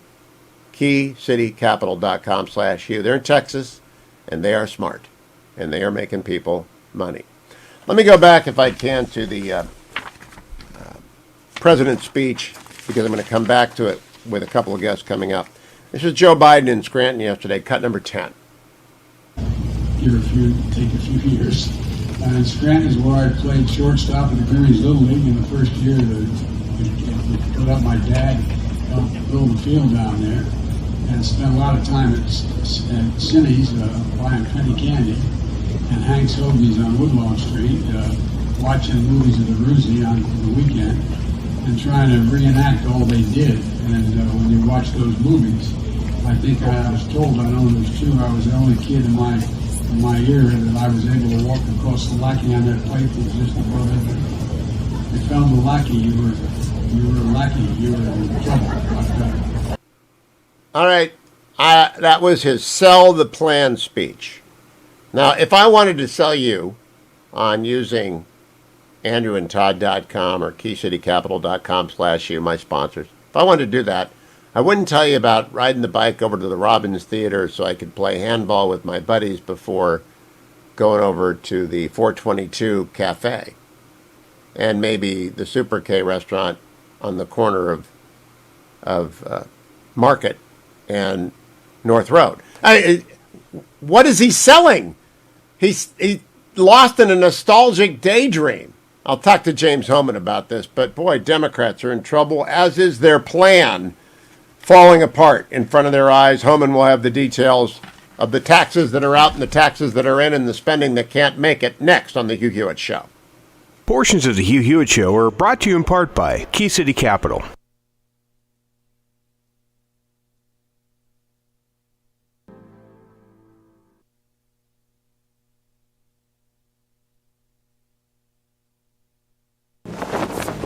Trending now on the Dennis Prager Show. If that wasn't clear yesterday, let it be clear today. Why did people hug me? Right? The same question could be asked of the thousands of people who put their arms around me in the course of the last year in posing for pictures. They understood the risk that they were taking, and they thought that it was a minimal risk, which it turns out to have been. So while people that I know lived in their house for over a year and never left, I was hugging people. That is correct. That was the decision to choose life. You have a choice in life, to choose to live or to choose to be scared. And I chose all year and a half, now almost 2 years, to live life. I think it was the correct choice. A lot of people found it to be an admirable choice. But this is what they cover. Prager listed off a cocktail of therapeutics he said had been taken over the course of the pandemic, many of which have not been approved by the FDA. Yes. See, this is what constitutes truth for the Washington Post. The herd-like mentality. If the FDA approves it, then there's nothing to think about. If it doesn't approve it, there is nothing to think about. Keep up with what's trending. Subscribe on YouTube and at rumble.com. Trending now on the Larry Elder Show. I love to talk about on Spectrum One, which I get. I get Spectrum One, and on the morning, there'll be somebody from LA who's been an artist, somebody from LA who's a writer, somebody from LA who's a dancer, somebody from LA who's a filmmaker, but you've never, ever interviewed me for any of my stuff, ever. It is completely unfair. I know you don't like my politics. I don't like high taxes. I don't like high regulation. I want to cure borders, all of which you guys are opposed to. You supported, for example, Proposition 16, for crying out loud, to use race again as a factor for college admissions and for hiring and for contracting. And when the voters in 1996, I think it was, voted against that, you guys wanted to restore it. I think it's a racist agenda, a racist bill, and yet you supported that. So calling me the blackface of white supremacy, calling me all but a David Duke, that's the premise here. So I hope this doesn't degenerate into a witch hunt. I hope this really is a friendly or a fair interview with the two of you. But I have my suspicions. Okay. Well, I'm glad you got that. We're able to get that off your chest. And I understand that you're not happy with the LA Times coverage. Well, are you happy with my being called the blackface of white supremacy, Jim? Is that okay with you? I'm not really here to comment on our last 30 years of coverage of you or our recent. No, I'm talking about the last week. Yeah, I'm not really here to represent. That's a column by one of our colleagues, and I'm. What do you think of me being called the blackface of white? And of course, he would not give any opinion. By the way, a number of reporters off the record approached me and said they were embarrassed by the fact that I was called the black face of white supremacy. I said, why are we talking about it off the record? Keep up with what's trending. Subscribe on YouTube and at rumble.com. The most powerful organs of the state are not merely corrupt, but that they've been weaponized to go after perceived domestic enemies. And that's very scary. Our constitutional democracy enshrines the peaceful transfer of power. We are now all rooting for his success. The peaceful transition of power is one of the hallmarks of our democracy. We don't live in the United States of America as any of us would like to understand it. We have a peaceful transition of power process. That's not what happened. They interviewed General Flynn, and they did it in what was a complete ambush. I thought it's early enough. Let's just send a couple guys over. And the audience was, ha, ha, ha, ha. How funny to set up an innocent man. This is what third world security states do. They spy on their political opponents like this. This is part of a concerted Russian influence operation. Russian interference. They colluded. They were in on it. What they themselves were doing.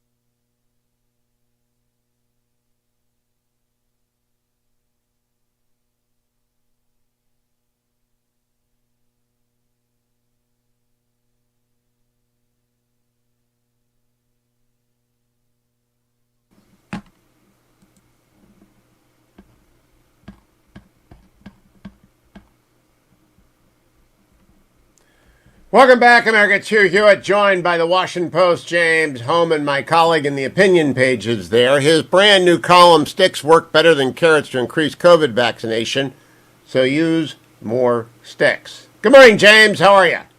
Good, Hugh. Good to be with you. All right. I also believe that we're appropriate. Military, police. If you work for the government, you should get vaccinated. And if your employer wants you to get vaccinated, they can condition employment on it, depending on the collective bargaining agreement that you've got, and etc. When we get down to children, we need America's most persuasive person to make the ask of parents who are vaccine hesitant. I know my grandchildren will get vaccinated if it's in their medical advice. 2 of them have already had COVID. 1 hasn't. I know the one that hasn't had it is going to get it. They're all in single digits. They're not double digits yet, so they're not eligible yet. I like the rollout of the plan. They've got 28 million doses. But how do you persuade? You can't. What are you going to send kids home and never let them come to school if their parents are vaccine hesitant? No. So they're going to come to school and get sick. But how do you persuade as opposed to carrots or sticks? Just persuade. Yeah, and persuasion is a huge part of the task. And I actually I share your hesitation, Hugh, about not mandating 5-year-olds getting the vaccine, because I do think, I'm obviously very pro-vax, as that column conveys, but I don't think you should, if you're losing immunity after a few months, and there are unknown risks, it doesn't make sense for the state to force a 5-year-old to get a vaccine like this. And I think that there is a big distinction between the teachers who you do want to have the vaccine and the kids. With the kids, I think you're right. You need to persuade, and it is unfortunate that in our polarized times, you say the most persuasive person in the country has to make the case. I'm not sure who that is right now. I know who it is, but it's not Dr. Walensky. By the way, I invited Dr. Fauci to come on today and talk about the childhood rollout. He declined. I just want people to know Dr. Fauci is always welcome here, but he didn't want to come on and explain to a center-right audience why their kids should get vaccinated. Here's Dr. Walensky yesterday in a Zoom COVID conference. Tell me what this means. Cut number 2. Yeah, maybe just picking up on that, after we have authorization from FDA and recommendations from CDC, we will be working to scale up pediatric vaccination. That said, it will take some time. And as I just noted, as we head into these winter months, we know we cannot be complacent. We also know that from previous data that schools that have had masks in place were 3.5 times less likely to have school outbreaks requiring school closure. So right now we are going to continue to recommend masks in all schools for all people in those schools, and we will look forward to scaling up pediatric vaccination during this period of time. So, James Hohmann, if your child is going to get sent home if they're exposed, and if your child has to wear a mask, even if he or she is vaccinated, why are you going to get them vaccinated if you're at all vaccine hesitant? Right. Rochelle Walensky is obviously not a good messenger. No, it's just that was terrible. A lot of jargon, and I think on time and again, she's proven not be the right person to be running the CDC. No, it's a horrible collapse of messaging. Dr. Fauci is too doggone old to persuade. He's too politicized to persuade. Dr. Collins is doing the gentlemanly thing and stepping down. But the most persuasive person in America is Oprah Winfrey. She had the largest sustained audience for the longest period of time in television in recent years. And so you go get Oprah to sit down with a bunch of parents and you tape it, you cut it, you slice it, and you dice it. This is not rocket science, James. Why can't they say the obvious thing? If they're vaccinated, if a child is vaccinated, the mask comes off. If they're not, the mask stays on because we don't want them to get sick. Isn't that the best incentive? Yes, it is. And the problem is that, if you're not mandating, then you get into a situation where a bunch of kids in the class are wearing a mask and other kids aren't, and teachers get concerned about that. But then why will we worry about that? That's the reality, though. Teachers do get worried about it. People's feelings are going to get hurt, but we're impeding the education of all, and they are big impediments to learning. They are significant impediments to learning, and with downsides that are being under discussed. Why can't they just be clear and direct? Get vaccinated, the mask goes away. They should. That's what they should do. And this is one of those things where they're being kind of, the rigidity in messaging is undermining ultimately the whole credibility of their message. And I wanted to contrast it. I liked your column because I agree with mandates where they're appropriate. Contrast with the Telegraph. I read the Telegraph every morning, and they cover COVID in Great Britain a lot. Headline: over 50s can book a COVID booster without NHS invitation. So they're ahead of us on boosters. Just go in and get it. Number 2, politics latest news. Get your booster jab or risk your freedom, Sajid Javid. There's the health minister. Sajid Javid is one of the savviest, most effective politicians in modern UK time. Their messaging has always been so much better than ours. I think the Biden administration made a huge mistake when they said they would follow the CDC and not direct the CDC. Do you think they're rethinking that? Well, it's a hard one, because it's one of those things where the job of a president isn't just, and the science is contradictory in a lot of cases. The science doesn't, with the whole, it's one of those stupid catchphrases, follow the science, because ultimately the job of a president is to weigh the advice of his public health experts and the advice of his economic advisors and the reality on the ground and come up with something that's smart. So I do think Biden boxed himself in. And on the other hand, to your point, I think it is risky. I think we would all be criticizing Biden if he was telling the CDC what guidance to put out instead of, letting the experts. I disagree on this. I disagree. I think if the CDC is limited to giving them scientific facts, it is up to policymakers, elected policymakers, to act on them. And how we got into this bureaucratic decisions on what we do and don't do as a society is completely beyond me, because the scientific facts for keeping masks on after you're vaccinated are so few as to be non-existent. And the downplaying of the dangers, the refusal to get the Ivermectin study done, which Dr. Collins has been promising me for months, they've just fallen apart, James. And Ron Klain knows this. He was our colleague when he was a contributing columnist to the Washington Post for a long time. And he's smart. He knows this. They've got to take back the controls. But here's the problem. And I'll get your reaction to this. President Biden went up to Delaware, to Scranton yesterday. It's a cliche, right? And it's such a hackneyed cliche. And here's what he said that just made, what? Cut number 10. Take a few years. And Scranton is where I played shortstop in the Grievances Little League in the first year. They put up my dad, helped build the field down there, and spent a lot of time at Cindy's buying penny candy, and Hank's Hoagies on Woodlawn Street, watching movies of the Roosie on the weekend, and trying to reenact all they did. And when you watch those movies, I think I was told, I know it was true, I was the only kid in my era that I was able to walk across the lackey on that pipe was just above it. If you found the lackey, you were lucky. You were in trouble. So, Jim, what do you think what's that convey? It was a 50-minute speech, and I think that's a 40-second ramble. What's it convey? For a long time, as everyone recalls, Biden is obviously, that's who he is a rambling man. Even when he was much younger, he would ramble like that. But they were, having him just read from the prompter for a long time and give very, very short statements. After he won the Democratic nomination, they really, when he was campaigning from his basement last year, he would give, 3 or 4 minute speeches, and it's because his own aides don't trust him to talk for 50 minutes. Yeah, Grandpa's in the house. Grandpa at Thanksgiving. You know, I'm going there too. I'm 65. Give me another 15 years. I'll be Grandpa at the Thanksgiving table, talking about down at the Robbins Theater or the Warner in Warren, Ohio, and riding my bike across town to the 422. I mean, I'll be doing it to whatever unwitting grandchild has been seated next to me that they have to do grandpa duty. But honestly, you can't persuade a country this way. Do you think he has any chance of persuading Joe Manchin or Kyrsten Sinema of doing what he wants? Well, what Biden is gambling is, right now even though that was an outside game speech, he's playing the inside game. He's focused on getting something passed by October 31st so that he can have some results to talk about in the G20 and then, more importantly, at the climate summit, because there's so much climate stuff in this bill, although it's largely being taken out.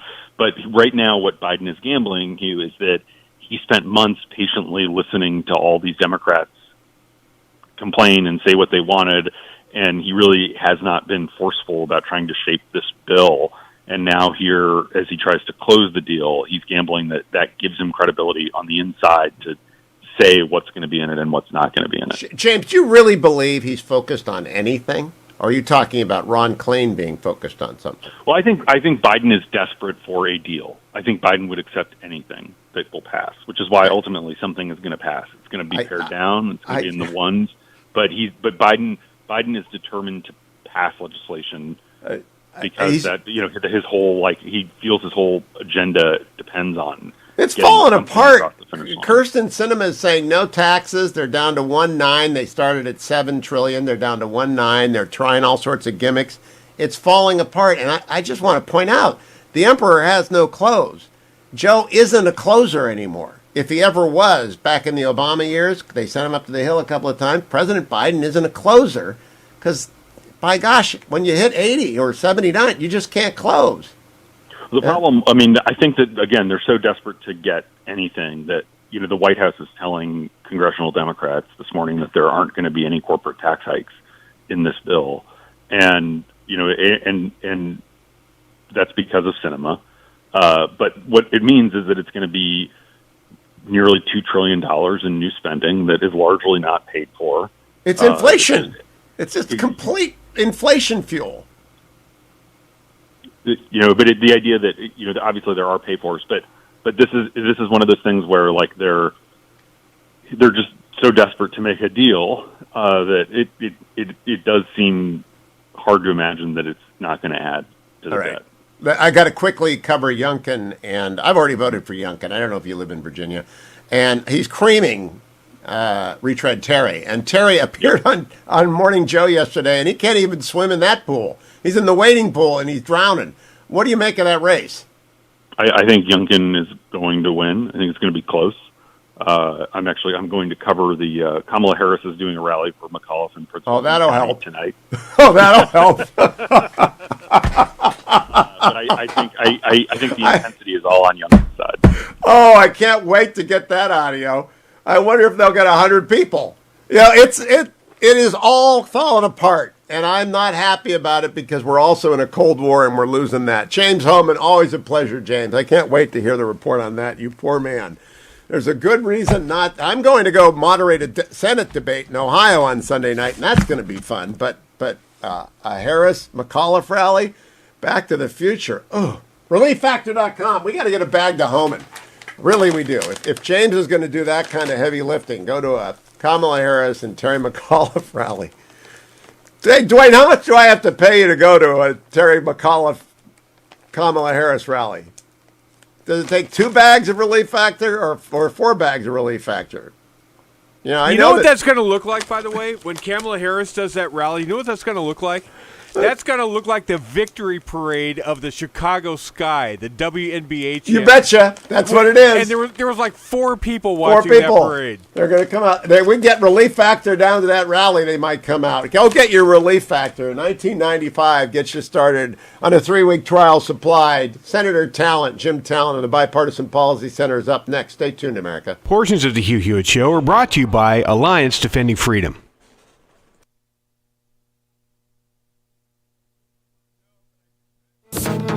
Trending now on America First with Sebastian Gorka.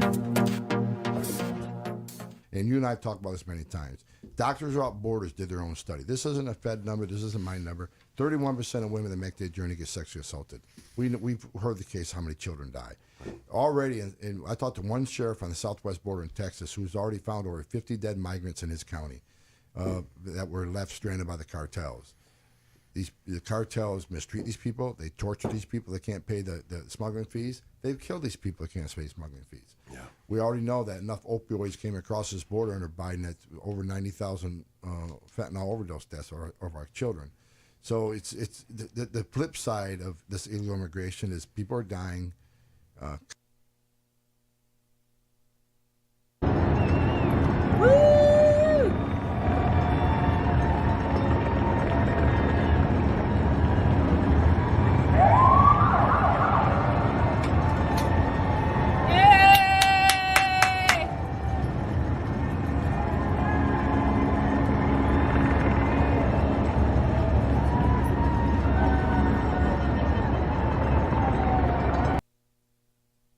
Cartels are getting millions of dollars a day, and that has a real cost to it.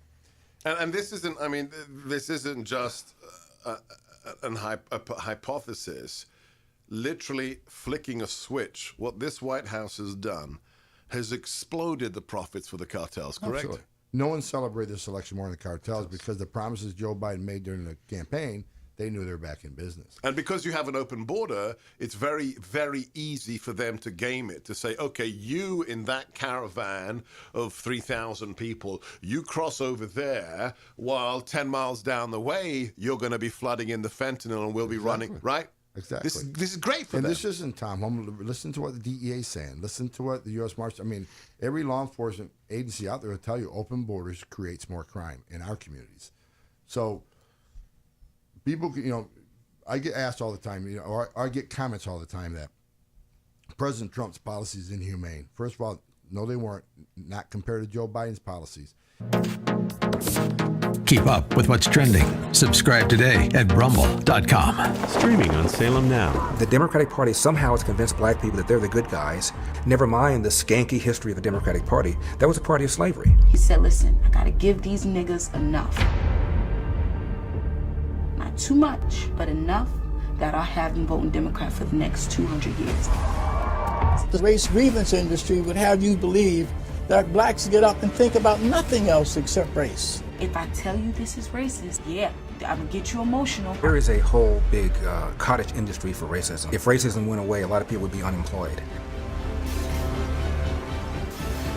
The mob during the Minneapolis riots following the death of George Floyd. A bunch of white thugs, frankly, burning down the city's traditional black and Asian business district. They're racist, racist, racist, racist, racist. Everything's racist.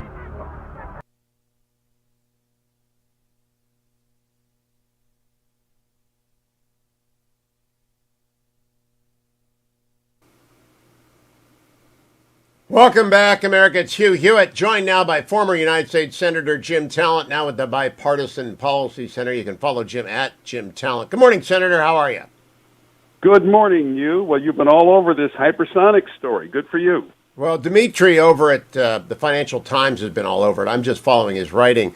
It is the position, it's my position, that any Democrat senator who wants to can go in the middle of these negotiations and get a few $1 billion for hypersonic accelerated research. Am I right? Yes, I believe they could do that. I don't even think that there'd be an objection or a major objection in the Senate to it. And, yeah, I mean, look, we need a concerted approach to this because, you're right, we're in a Cold War. And they want to become the Middle Kingdom of the world. We reported on this in the China Commission in a chapter in our report last year. I co-chaired that hearing. And it's very clear that their objectives are global. And, if we don't want to be under their thumb, we better prepare to resist. They want the Finlandization of the world. Now, that sounds crazy, but it's not. The Middle Kingdom really believed that at the time that they were the Middle Kingdom, and they want it back. And General Secretary Xi started the Second Cold War. And we don't get a say whether or not it's happening, but when they're sending up 2 hypersonic global orbiters And we haven't done that once. There is a real missile gap as opposed to the John F. Kennedy's missile gap of 1960. True or false? Yeah, in hypersonics. And can I just take a minute and Please. just say to your listeners what this actually means for the United States? Yeah. Okay, so it means we abandon our allies, our presence, our influence in the Indo-Pacific. We recognize their sovereignty over Taiwan. That's a given. But the Senkaku Islands, which Japan controls, those are the Spratlys that they want. Their right to treat the whole South China Sea as their sovereign waters. We trade and travel, at least in Asia, and move on their terms. If they don't want us to sell something to Vietnam or Singapore, we don't. They have full access to our markets and our technology. No more tariffs or WTO complaints on the terms that they want. And we don't criticize, of course, anything they do, either genocide at home or any of their deals around the world. And if we resist any of that, they punish us, at least in the cyber domain.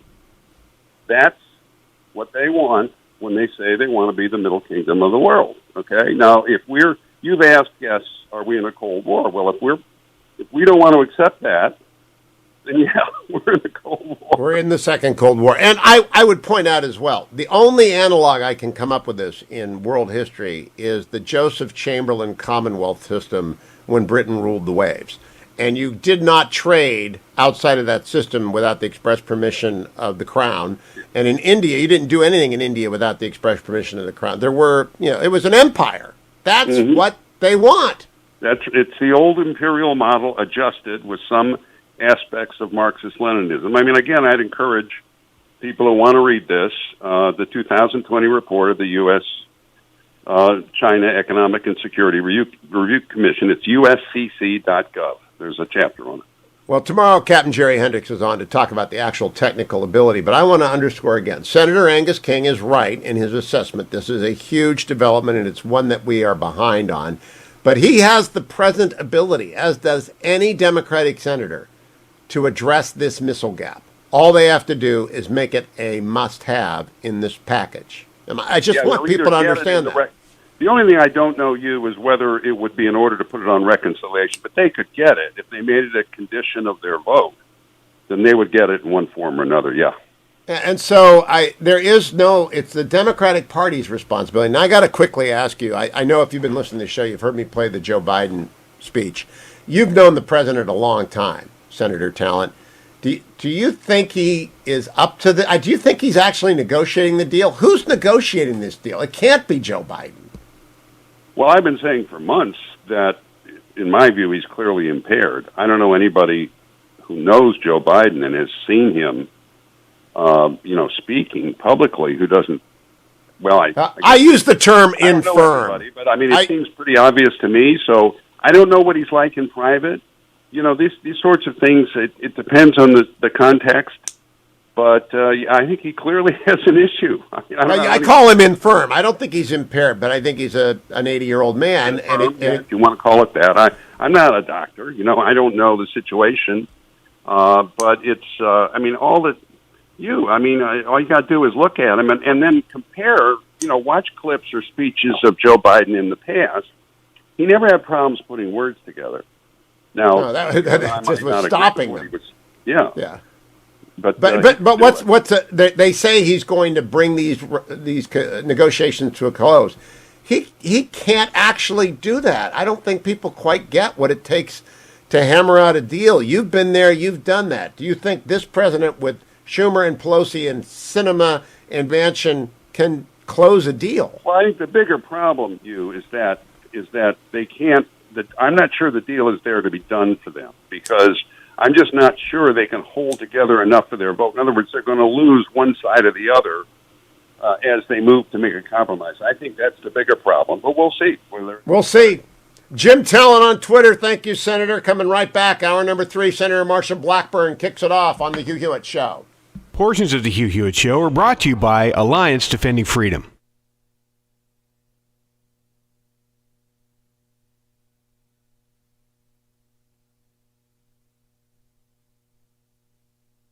Trending now on The Charlie Kirk Show. But a step further, we are now at a place where the vaccine has more questions surrounding it than ever before. And we have a new podcast out on that topic in particular with Daniel Horowitz, where he goes into great detail about the most vaccinated countries on the planet are having the highest rates of the Fauci virus that they have seen. And it's really that question is whether or not the vaccine is helping or hurting.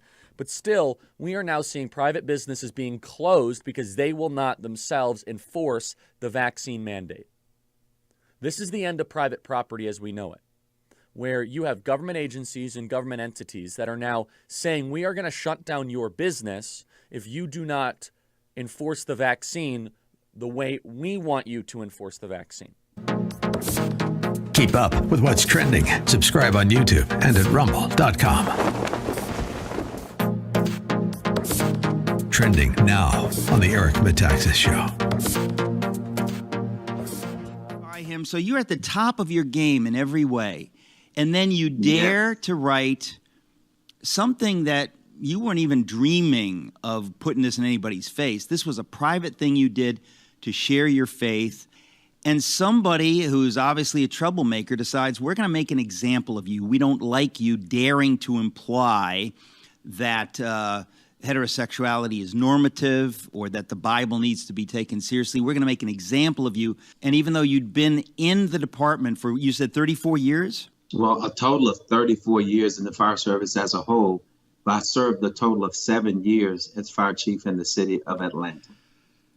An amazing career, celebrated by the President of the United States, and then some radical comes after you and decides to make your life hell, but you had a little secret weapon called faith in Jesus, and that's what you write about in this book, isn't it? That's exactly what I wrote about. And to be clear, Eric, the phrase America's fire chief comes from the fact that President Barack Obama appointed me to be the head of the United States Fire Administration. And so when I returned to Atlanta after serving at the United States Fire Administration, that's when God put it on my heart to write this book to encourage Christian men. And as a result of that, the council member complained about it. The mayor fired me. But thanks be to God for Alliance Defending Freedom, who came alongside me and walked me through that 4-year legal journey. Keep up with what's trending. Subscribe today at rumble.com. Streaming on Salem Now. The most powerful organs of the state are not merely corrupt, but that they've been weaponized. We are now all rooting for his success. That's not what happened. It was a complete ambush. I thought it's early enough. Let's just send a couple guys over. And the audience was, ha, ha, ha, ha. How funny to set up an innocent man. This is what third world security states do. They spy on their political opponents like this. This is part of a concerted Russian influence operation. Russians, I'm not going to be specific as... But he knew he could just say it on TV and then hide behind, well, it's all classified, I can't get into it. It divided the country in ways that people can't imagine. It's inspired massive violence. It's given people who are bad faith actors a license to do whatever they want. Look for Salem Now in the App Store or go to salemnow.com. Which is even worse than being poor. We would have sandwiches with no meat. My American dream entailed working hard and making $20,000 a year. But I surpassed that goal and became a corporate CEO. We'll all be able to say, free at last, free at last. Look for Salem Now in the App Store or go to Salem Now. Streaming on Salem Now.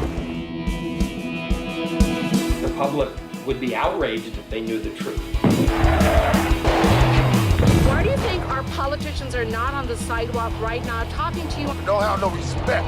The old wall randomly turns into a guardrail, followed by miles of open border.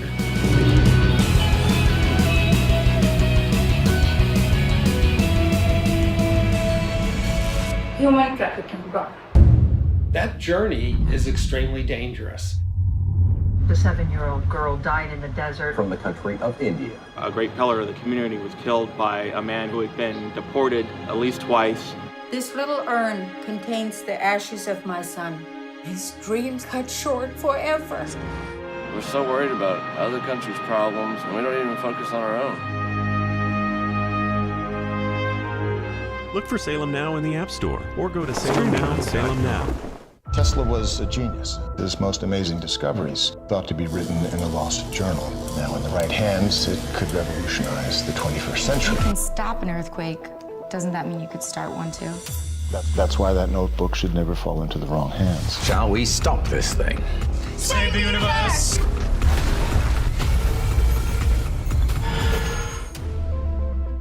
Look for Salem Now in the App Store or go to Salem Now.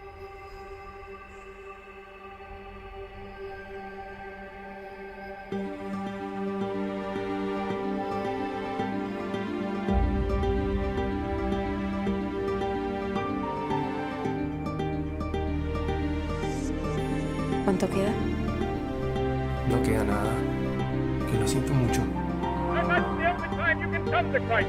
When the Spirit of God calls you to the cross, don't you hesitate. Have you ever thought of going to seminary? Madre, Padre, ¿quién está listo para ser transformado por el poder de su palabra?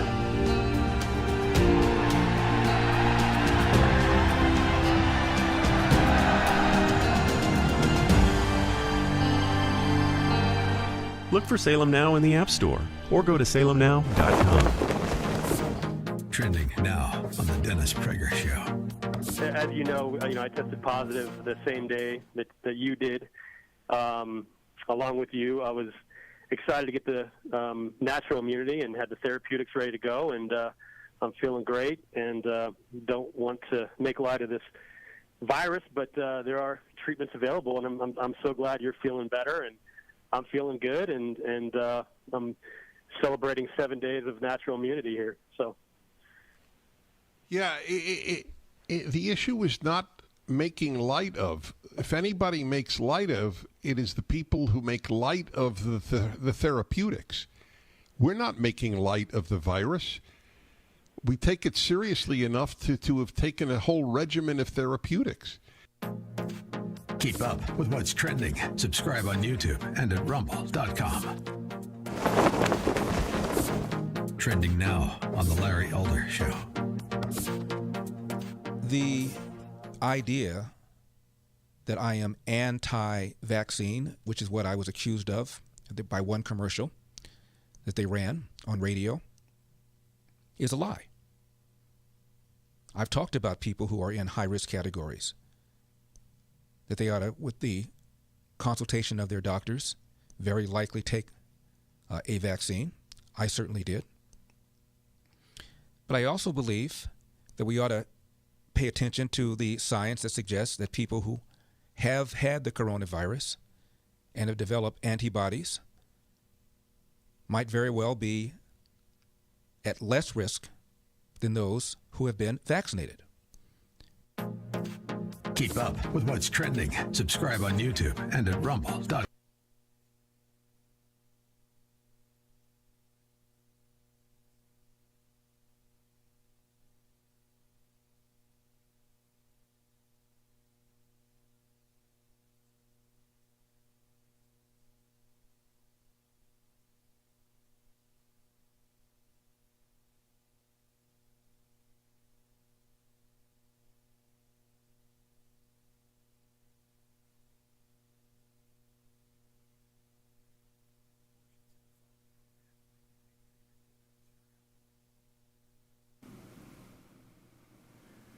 Morning glory, America. Bonjour, hi, Canada. I'm Hugh Hewitt inside the Beltway, reminding you of a few things. Salem has started its annual Culture Warrior of the Year award campaign. So if you go over, it doesn't cost you anything. Just go over to hughhewitt.com. You can click on the banner, nominate anyone you want.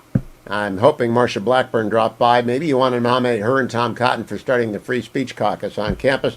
Nominate whoever you want. Whoever's standing up for constitutionalism.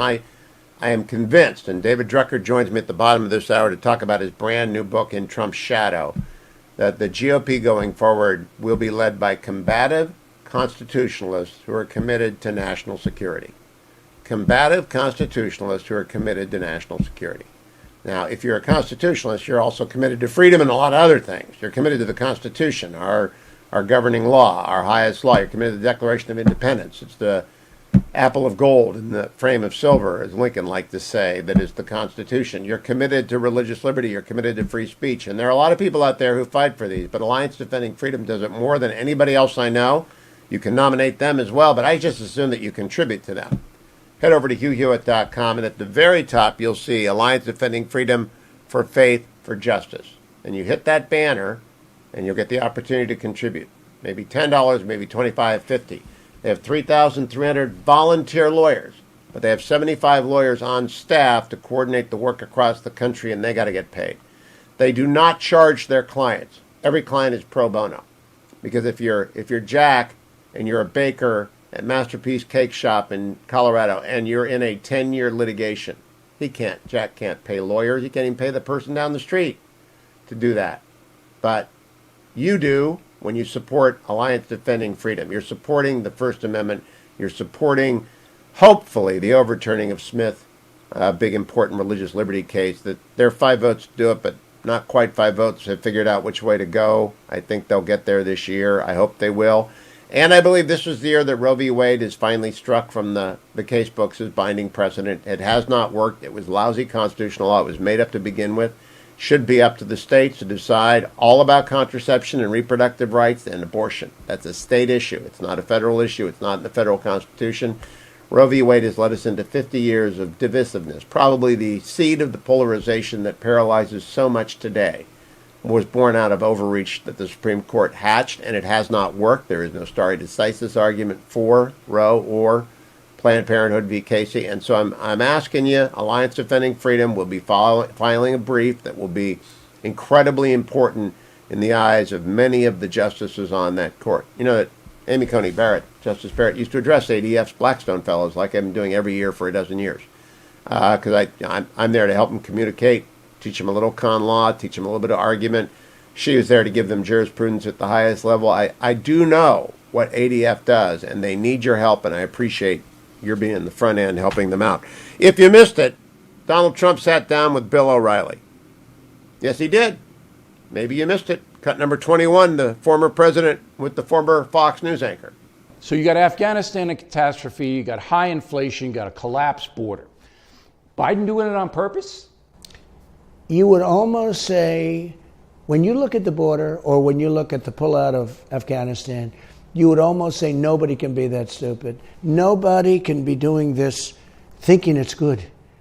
Nobody could pull out the soldiers in Afghanistan before they pull out the American citizens or before they pull out their $85 billion worth of equipment. I said, he must be doing it on purpose. They must hate the country. They must hate our country. Do you really think that he's subverting his own country? I don't know what's going on. Look, Bill. When you see something like Afghanistan, the most embarrassing thing that's ever happened, in my opinion, to our country, I think it's number one.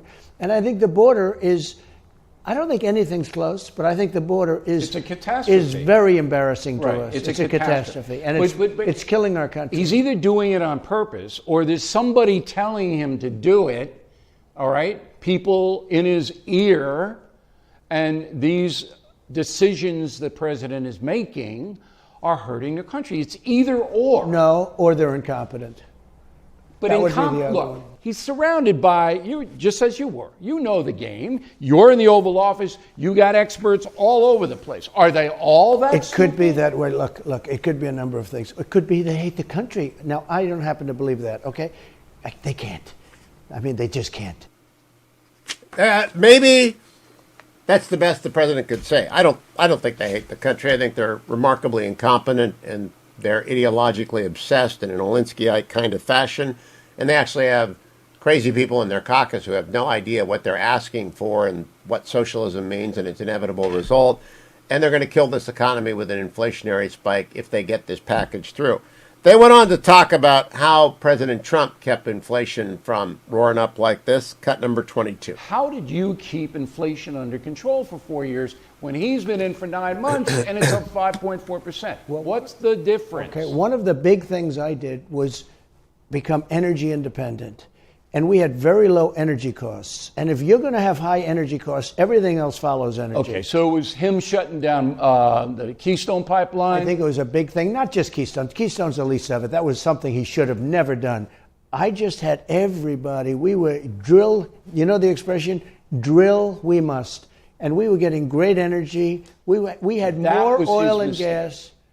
Regulations on oil and on the other fossil fuels. Yeah, Bill, once that happened, when when they were going to the pump and seeing $5, it was $1.87 a gallon.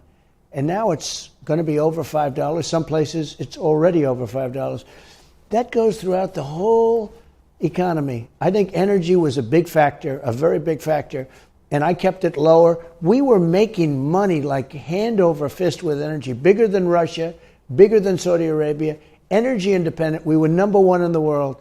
Once that stopped, and now we're going back and we're negotiating with OPEC, it's now $80 a barrel. Right. When I was there, and this is less than a year ago, it was $40 a barrel. It was crazy. Less than that. It's crazy. Okay. That was a big factor.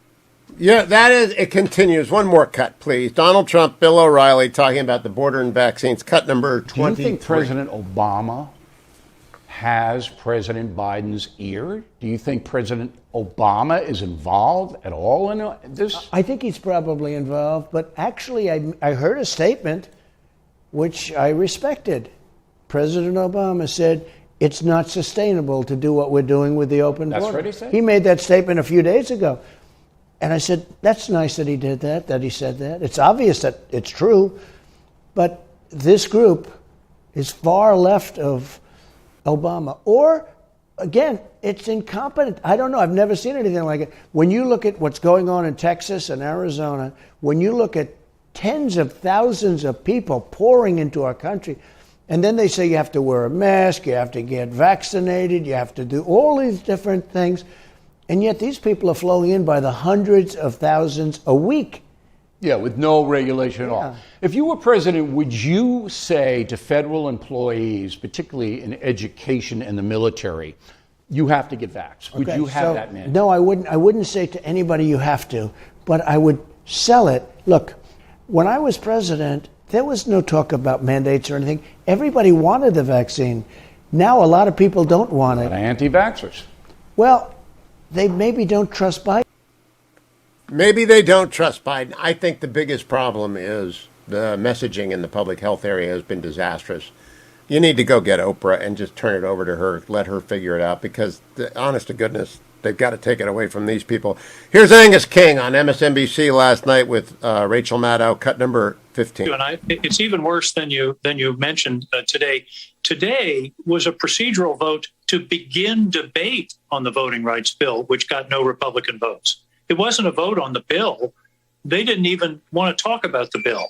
And I think that really, really makes a difference. And it was I guess you shouldn't say shocking. It wasn't really surprising. I didn't expect to get those Republican votes, but to have them simply say, we just don't want to have any part of voting rights. What a turnaround. And I think it was 2006, the Voting Rights Act was reinvigorated or re-voted by something like 96-0. Well, that's not going to happen today. Isn't the reauthorization it was in of the Voting March Rights of Act, this year, Senator, you wrote an op-ed for the Washington Post that had it as its title, "What happens to the filibuster depends on Republicans, how Republicans play their hand." That's meaning what the depending on if they allow. Of course, no Republican's going to support this. Republicans are constitutionalists. But for Senator King to go on MSNBC, he ought to have taken the opportunity to educate Rachel on the need for a portion of this incredible basket of goodies for every interest group in America that's a Democrat, to include time to close the missile gap that Joe Biden is allowed to open with China. The big scoop in the Financial Times, a second hypersonic missile test now revealed. A second by the People's Republic of China. I'll talk about that after the break. Stay tuned, America. I'm Hugh Hewitt. Curious about what you're missing in the Hughiverse? The After Show? 21 years of Hugh Hewitt shows on demand? Go to www.hughiverse.com right now, where it's only 99 cents to join for the first month. www.hughiverse.com.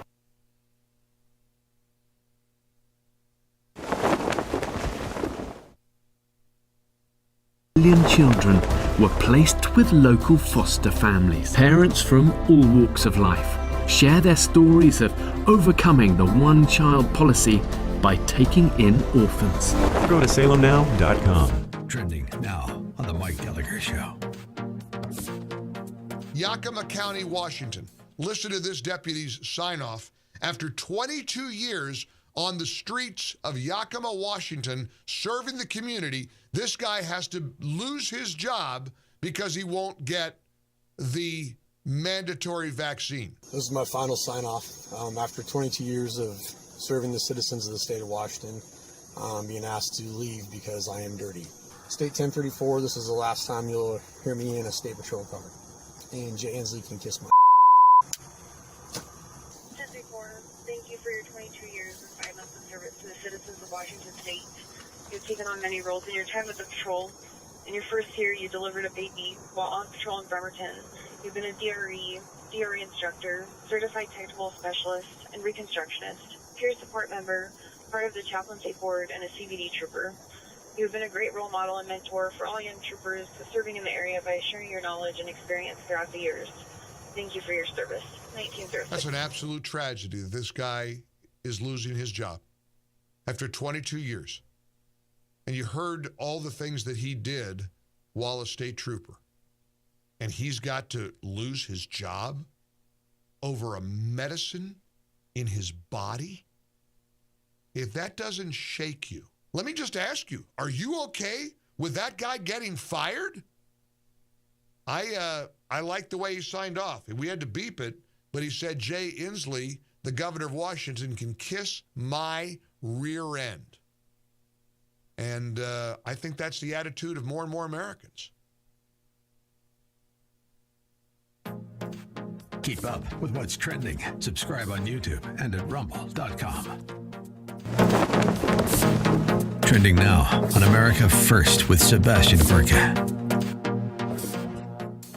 600,000 illegal aliens have been released into the country by CBP. 600,000 releases. And that's not counting who ICE is releasing at the order of political appointees from the DHS. So at least 600,000 releases that came across that border were released.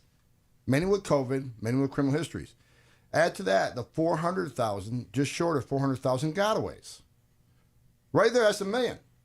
Gotaways are ones who aren't processed or touched by DHS. Are first of all, gotaways are people that didn't get arrested by border, so they came across the border legally and weren't apprehended. Why? Because you're tied up with these big groups. Like we talked about this many times. The cartels in Mexico, some big groups in one area that pose all the border patrol resources in that area. Then that's when they move their fentanyl and bad people. Keep up with what's trending. Subscribe today at rumble.com. Streaming on Salem Now. The public would be outraged if they knew the truth. Why do you think our politicians are not on the sidewalk right now talking to you? Don't have no respect. The old wall randomly turns into a guardrail, followed by miles of open border.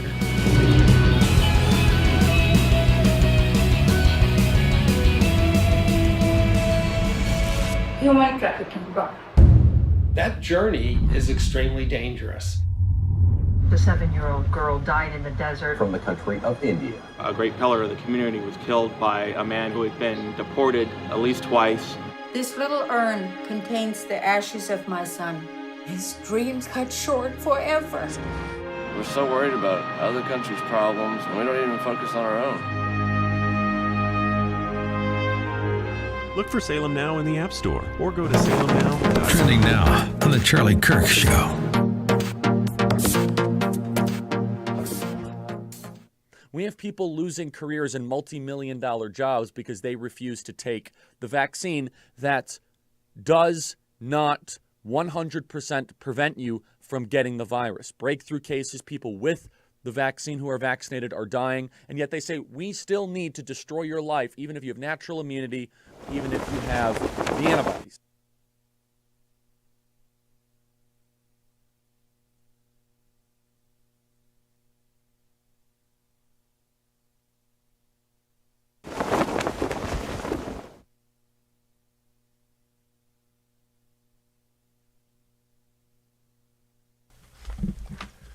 Welcome back, America. I'm Hugh Hewitt, inside the Beltway, and doing a market report brought to you by andrewandtodd.com. They are the greatest lenders in America with Sierra Pacific Mortgage. If you're buying a house, go to them. Just go to andrewandtodd.com, answer a couple of questions. or call them at 888-888-1172, and they'll pick up the phone and they'll walk you through a refi. They'll tell you what rate you can get. Most important right now, home buyers. As the Wall Street Journal pointed out last week, home buying is now originating more loans than refinancing. Home buyers have to be ready to make an offer in a hyper-hot market. Andrew and Todd will walk you through, get you qualified. When Sierra Pacific Mortgage says this individual or this couple is ready to buy that house, they will take it to the bank. And you will take that house at a closing in 30 to 45 days. Call Andrew and Todd at 888-888-1172. Dow up 152 yesterday, and that was a great day. I will tell you right now that overseas this morning, everything is red, but not by a lot. I have no idea what today is going to do in the market, but the 10-year is up to 1.636. It was at 1.2 earlier this year. Last year it was at 0.69 during the height of the COVID. So and the market wasn't functioning. It was very hard to get a loan then. Andrew and Todd got people through it. If you need a loan, andrewandtodd.com. Now, I want to play for you a little bit of Ron DeSantis, who is once again looking awfully good compared to his blue state counterparts. The governor of Florida talking at a presser yesterday about Florida. Cut number 14. As many of you know, we are facing major disruptions not only just in the United States, but beyond, but certainly in the United States, disruptions in the supply chain. You've seen the images of all these ships docked off the coasts of various cities in the United States where there's a big log jam. That, of course, is impacting what we see in terms of on our store shelves. We see more empty shelves than we're used to seeing, and there's shortages of different things. Of course, we're also seeing increased cost in terms of inflation.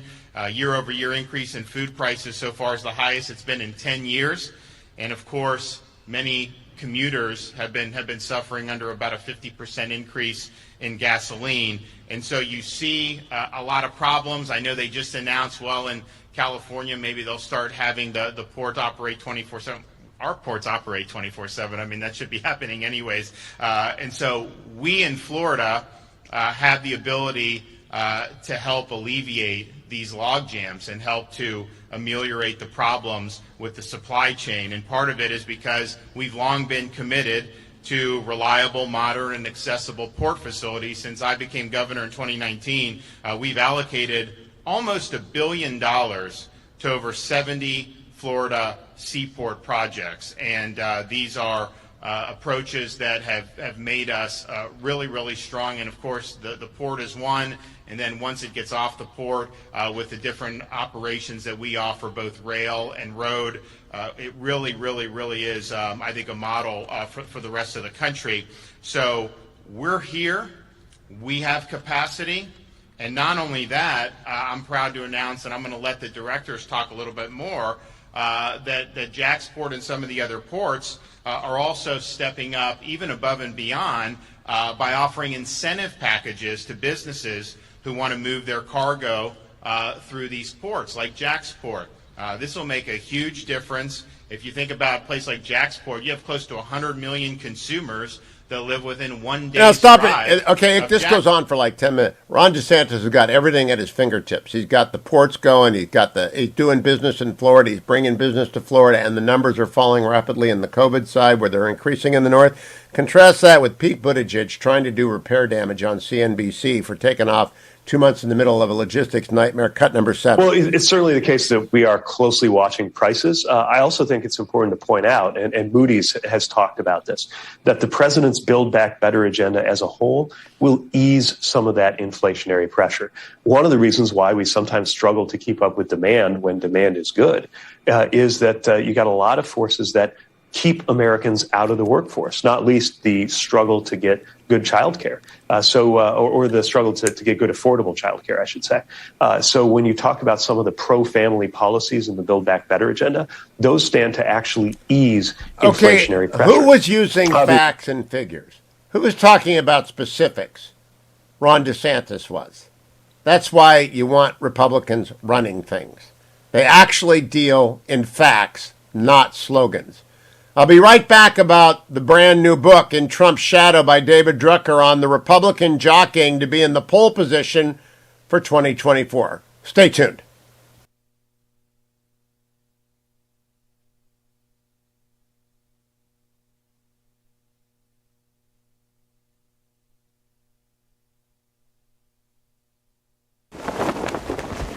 Trending now on The Charlie Kirk Show.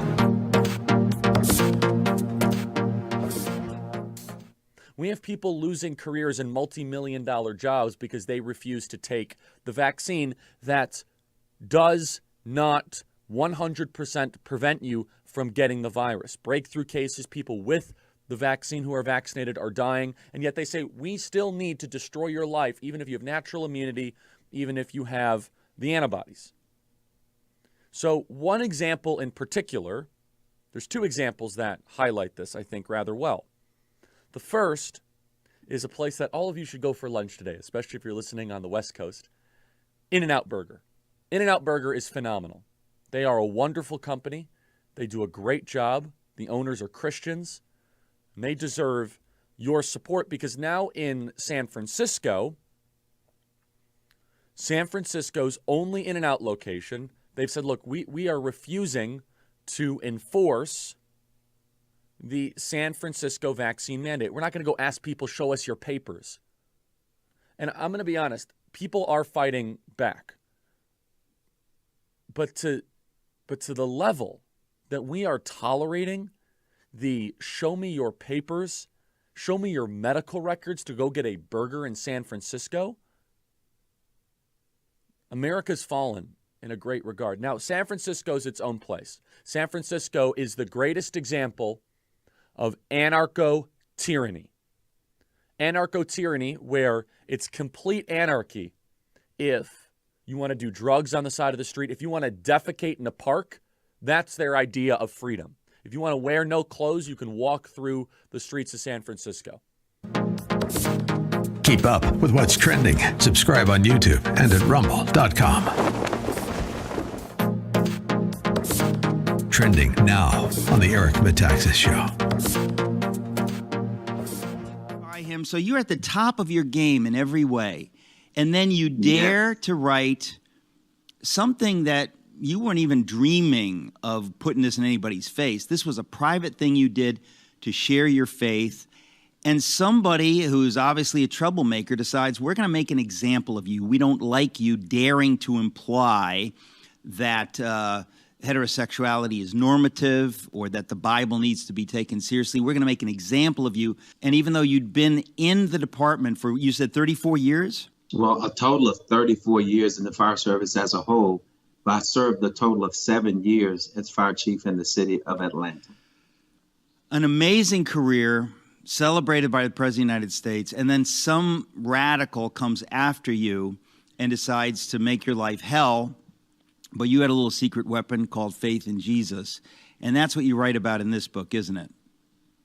That's exactly what I wrote about. And to be clear, Eric, the phrase America's fire chief comes from the fact that President Barack Obama appointed me to be the head of the United States Fire Administration.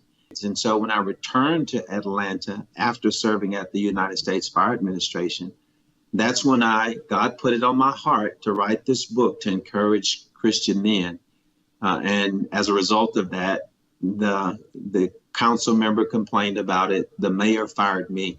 But thanks be to God for Alliance Defending Freedom, who came alongside me and walked me through that 4-year legal journey. Keep up with what's trending. Subscribe today at rumble.com. Streaming on Salem Now.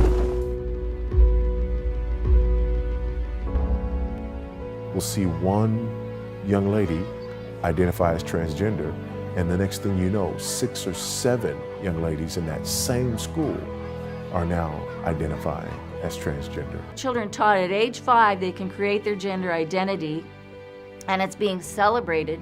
Schools are lining up to push the transgender agenda on kids and cut parents out of the equation. Every cell of their body that has a nucleus is male or female. We've now seen parents losing custody of their children if they don't go along with this.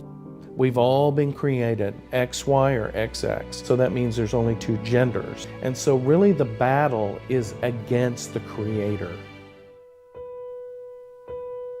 Look for Salem Now in the App Store or go to salemnow.com. Are not merely corrupt, but that they've been weaponized. We are now all rooting for his success. That's not what happened. It was a complete ambush. I thought it's early enough. Let's just send a couple guys over. And the audience was, ha, ha, ha, ha. How funny to set up an innocent man. It divided the country in ways that people can't imagine. It's inspired massive violence. Look for Salem Now in the App Store or go to salemnow.com.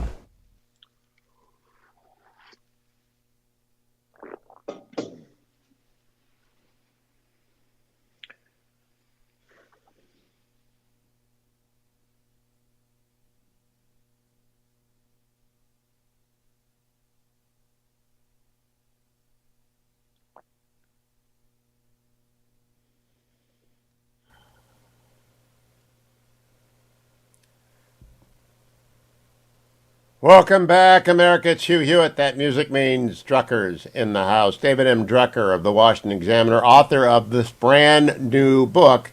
This is the reader's copy of In Trump's Shadow, so it doesn't have the really cool cover, but it was a lot easier to read in paperback and make all my annotated notes. David Drucker, welcome back. Congratulations on the launch of this. It's very good. Thank you, Hugh, and I really appreciate the airtime you're giving it. It means a lot. Well, In Trump's Shadow is available to Amazon. I want people to buy it from Amazon so we can drive it up in attention. And we have plenty of time, so we don't have to rush. I got to say, there's a four-square box in political journalism. People are either analysts or they're reporters, and they're either smart and good at their job or they're bad. You are in both categories. Sometimes you're an analyst. Most of the times you're a reporter. I do the same, but most of the time I'm an analyst. Rarely am I a reporter. This is such a well-reported book that people I know very well, for example, Tom Cotton, who's been a weekly guest on this show since before he entered Congress. I learned a great deal about Senator Cotton in Trump's shadow, and I didn't expect to, I thought I knew everything about the Cotton operation, and I don't. I'm a friend. I'm just not part of the team, so I'm just curious. How long did it take to get all this stuff out on each of the people that you did a major profile on? Well, Hugh, it was, and I appreciate the kind words, it was part of the goal I set out from the beginning was to tell a future-oriented story about what 2024 could look like. And I didn't think I could do that without explaining who these contenders were, what they had to offer, where they came from. So even, there are things in the book that are about what happened in the past or happened previously over Trump's presidency and even before, but it was all in the service of explaining who these politicians are, what kind of Republicans they are. And so I just, I did a lot of research. I talked to people that know them, and I tried to get as much as I could inside their head. And in fact, that's what I tried to do with former President Donald Trump when I sat down with him in Mar-a-Lago.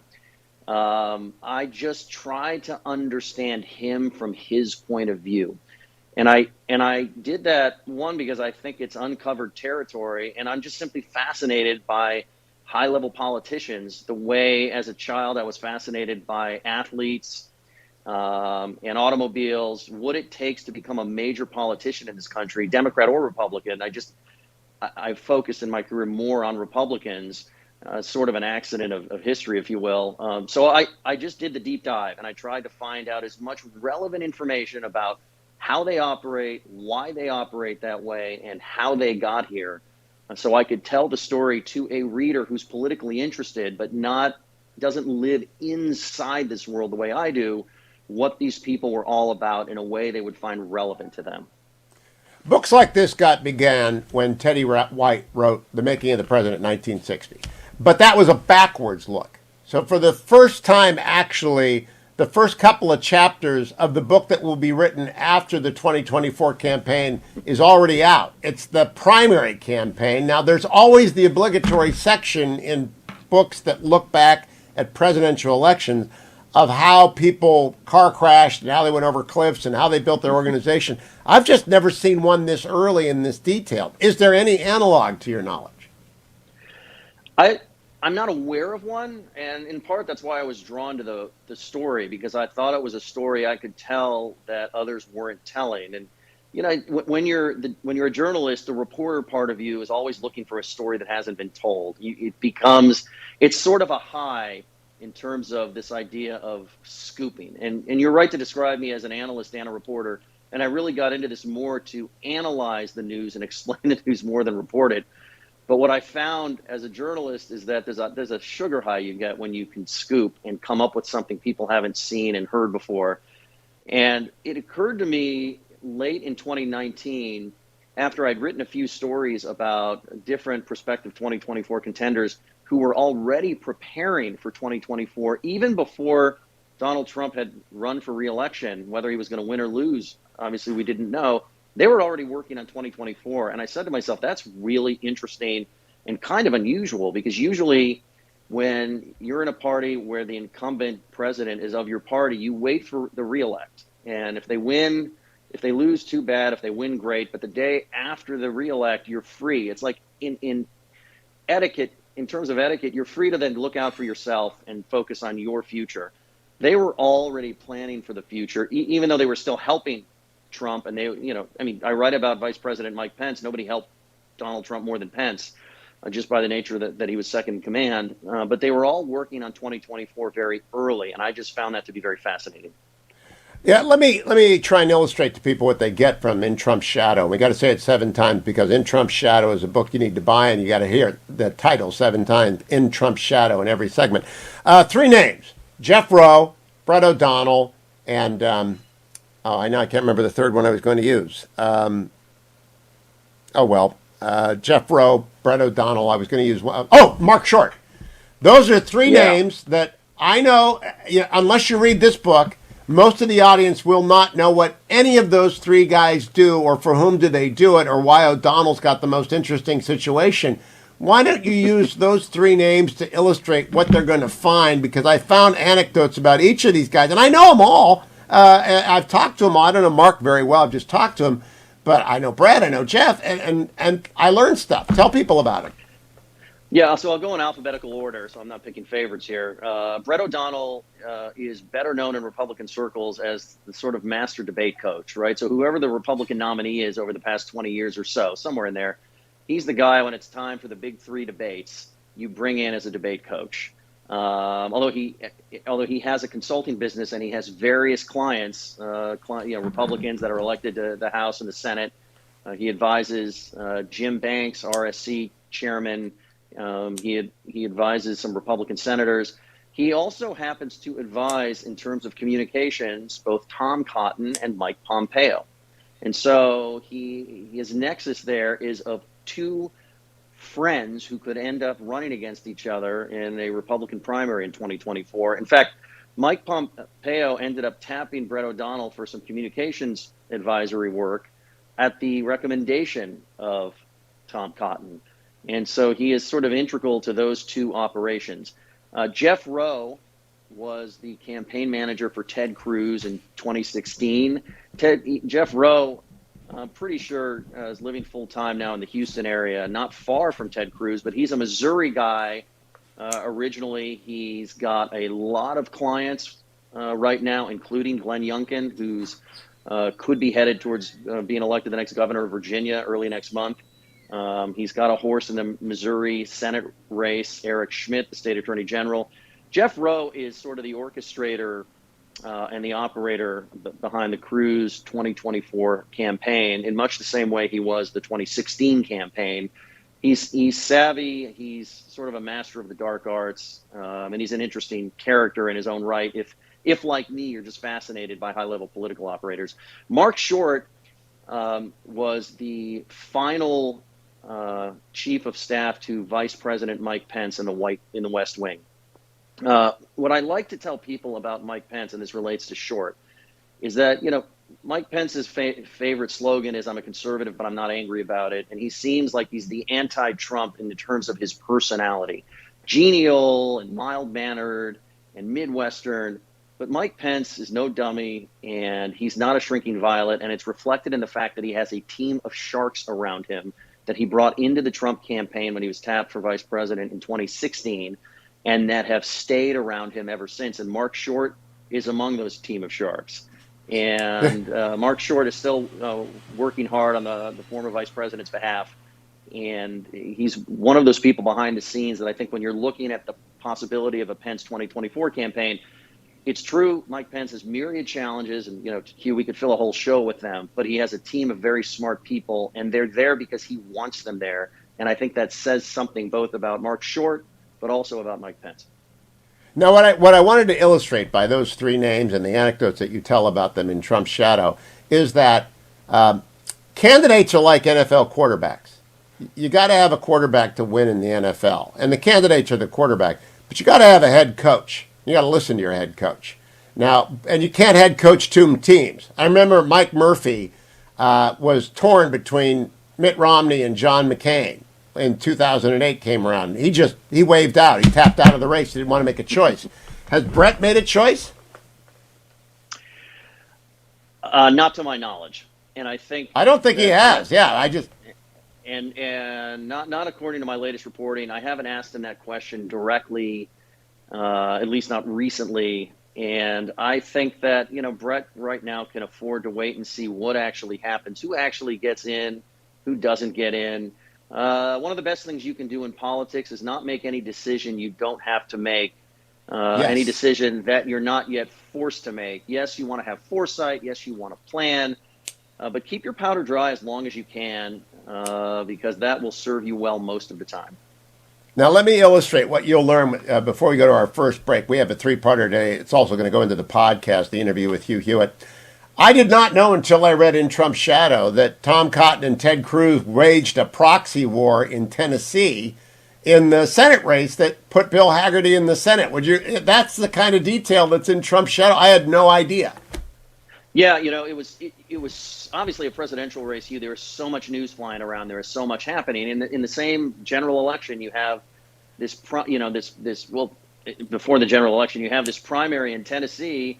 Ted Cruz decided to, he's more of a team player now than he was in 2016. He tries to be a little less of an instigator inside his own party because he realizes he needs allies. But he decided to go out and help the upstart underdog candidate down there, Manny Sethi, in the Senate primary. Obviously, Hagerty was endorsed by Lamar Alexander, was endorsed by Donald Trump, was preferred by Mitch McConnell. And not only did Tom Cotton go down to Tennessee, but Tom Cotton has a super PAC and Tom Cotton has a political operation. And he made it available to Hagerty. And Ted Cruz, meanwhile, was traveling all over Tennessee campaigning for Sethi. And Ted Cruz can still draw a good crowd among grassroots conservatives and gin up a lot of excitement. And so they were going toe-to-toe down there. And it kind of fit, right? Because Ted Cruz likes these upstart candidates the way he was in 2012 when he first won that Republican primary for Senate in Texas. And Tom Cotton has very good, even though he's in some ways a Trump Republican before Trump, is very well connected in establishment circles. And obviously Hagerty is no moderate, if you will. He's no centrist, even though personality-wise he's in the Texas tradition of the sort of polite, genial ambassador businessman. He's really a part of this new wave. I think yesterday on your show you were calling it these combative constitutional conservatives. He at least votes that way in the Senate. And doesn't mince his words. So it was a good fit for Cotton, and it was interesting to watch them go toe-to-toe in that primary. When we come back, we're going to walk through each of the candidates that David Drucker has profiled in depth in his brand new book, In Trump's Shadow. Go now, get it during the break at Amazon.com. But also remember that ReliefFactor.com is a sponsor of this program. I couldn't talk to Drucker or any of these candidates, all of whom have been on this show, unless I had ReliefFactor.com in my corner, and I take it every day because it also, not only in my corner on the show, it keeps me moving around the Beltway. David has to go to work as the morning gets going. I get to finish work, and then I get to go play. He doesn't get to live that life. He has to actually go work now, and he's in a book tour. He needs his Relief Factor. We should get some helicopters, some Relief Factor over to Capitol Hill where David hangs out.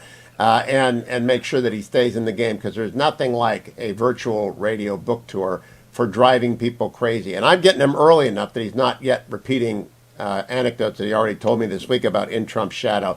Go get ReliefFactor.com. $19.95 for the getting rid of the aches and pains that plague you, the long commutes that drive you crazy, the airplane flights that leave you cramped up. ReliefFactor.com will help you. David Drucker will be right back on The Hugh Hewitt Show. Portions of the Hugh Hewitt Show are brought to you by Alliance Defending Freedom. Hugh? Trending now on the Dennis Prager Show. Persuasion, the purpose of argument, is replaced with public shaming. Moral complexity is replaced with moral certainty.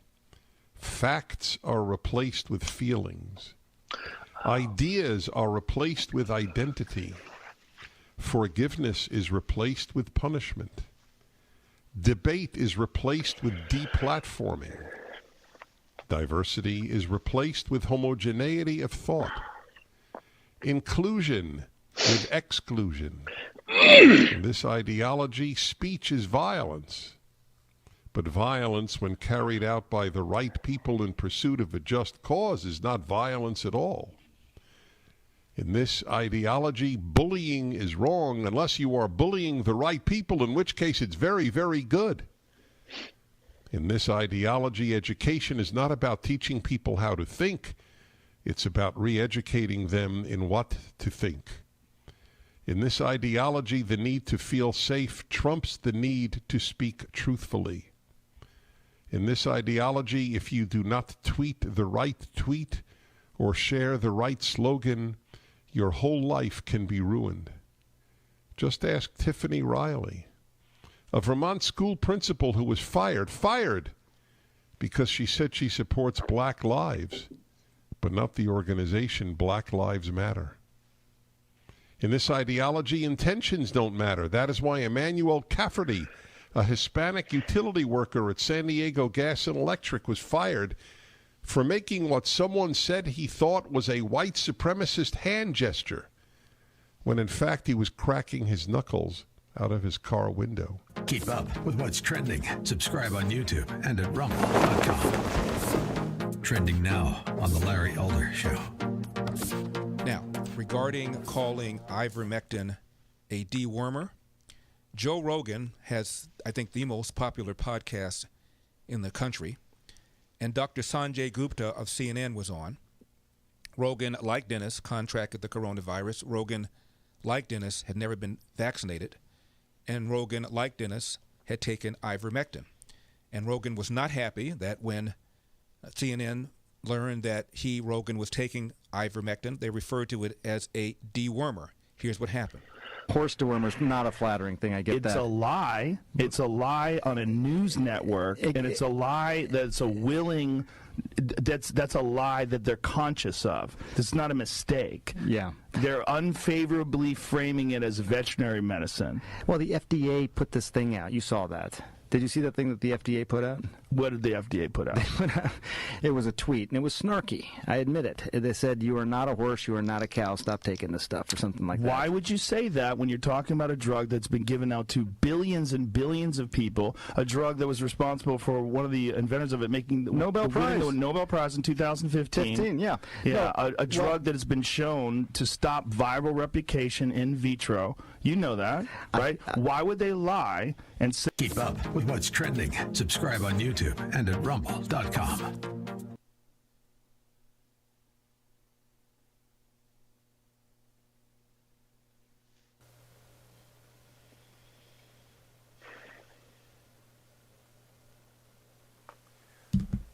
Welcome back, America. I'm Hugh Hewitt, joined by David Drucker. David M. Drucker's brand new book, In Trump's Shadow, is now out in bookstores everywhere at Amazon.com. It's a deep dive into really the fascinating pre-race.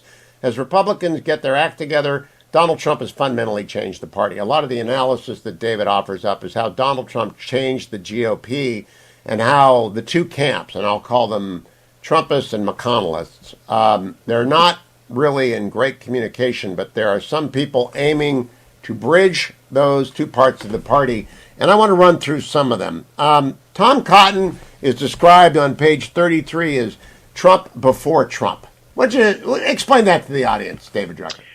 Well, there are two parts to Donald Trump that I wanted to explain in Trump's Shadow, and one is the attitudinal part of Trump, in that Trump is very combative. And one of the things Republican primary voters liked about him in 2016, that they continue to like about him and want from other Republicans, is this notion that he will take on anywhere, at any time, punch up, punch down, punch sideways. They don't care. The other part of it is from an agenda and policy perspective. And even, look, Trump isn't always true to elements of his own agenda, to immigration and trade, yes, but not to every element. But before there was Trump, Tom Cotton was a proponent of reducing immigration, legal and illegal, was a proponent of shutting down a porous southern border, but in particular was a proponent of reducing the amount of legal immigration, that even if we get our border under control, that doesn't mean, even as President Trump sometimes said, that we should have this big, beautiful door and let everybody in legally. And Tom Cotton also, initially at the state level, but even now at the federal level, argued that we should be raising the minimum wage. And this is a sort of populist policy. Obviously, Democrats are blanket supporters generally of increasing the minimum wage at the state and federal level. Tom Cotton for years supported raising the minimum wage in Arkansas. In the last year has signed off on a proposal that would have raised it at the federal level. And for many years, this was just anathema for Republicans. It wasn't necessarily a line you couldn't cross, but Republicans, being very business-minded and growth-oriented and market-oriented, didn't want to saddle businesses with an artificially high minimum wage. I've run a business before. I know what that feels like. And so these are some of the areas in which Cotton sort of preceded Trump from the perspective of being a conservative populist. Now, he's plenty combative. This is not to say he doesn't have the other aspect of it, but I was more interested in these particular policy aspects and the fact that he has a lot of credibility in that area if it's something that is important in 2024. One of the key things, Senator Cotton has never been afraid to be the first in line to a fight. And that is by combative. I don't mean throwing out mean tweets. I mean he fought Jared Kushner over First Step. And he lost, but he never stopped fighting it. And he did so without losing the friendship of Jared Kushner or Donald Trump in the course of that long battle, because people understand he operates out of conviction. But I learned some stuff about his political operation from you when Amy Coney Barrett was nominated. I didn't know that Tom set up a war room on her behalf. Yep, he did. This is why I think it's very, if you pay attention, and obviously it's my job to pay attention, it's clear that he's building a political operation for the future. He set up a war room with a website to try and provide messaging support and give other Republicans messaging advice if they wanted it for how to deal with the fight over the confirmation of Amy Coney Barrett. He went down to Georgia and was campaigning in those special elections. And, for Kelly Loeffler, would cut ads and say things that he felt might be effective, but might be less effective if she said it. They had become friends after she was appointed to the Senate by Brian Kemp. And so he put his political operation to work for her. He has a super PAC, which he can't direct, but that super PAC is run by a former aide who's very talented, who can pay attention to what Tom Cotton says and where he says it, and can direct the super PAC to the organization you lay out. In terms of working hard, the three hardest workers are Rick Scott, Mike Pompeo, and Tom Cotton. Based on your book, Marco Rubio's working pretty hard too. Nikki Haley doesn't seem to me to have the same kind of operation yet. Ron DeSantis is working pretty hard when you get Phil involved. I mean, there's just so much going on, and we're going to cover some of this in the podcast. So I encourage people to go over to the interview with Hugh Hewitt to hear the rest of this. But what David Drucker does for Tom Cotton, that level of detail, and again, I've had Senator Cotton on this show weekly since before he entered the House of Representatives, and I learned so much from in Trump's shadow. The same with Secretary Pompeo, the same with Senator Rubio, the same with Vice President Pence, and a lot about Donald Trump from your interview at Mar-a-Lago, et cetera. Go out and get the book, and then go listen to the full podcast, the interview with Hugh Hewitt today. David and I will continue the conversation after the show.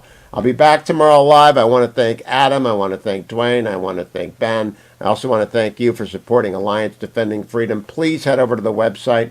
Nothing gets done unless we defend the First Amendment. And what we just saw China do, the breaking news, they've taken the Boston Celtics off China television because one Celtic stood up for human rights in China.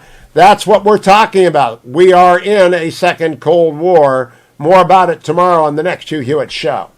Portions of the Hugh Hewitt Show are brought to you by Alliance Defending Freedom.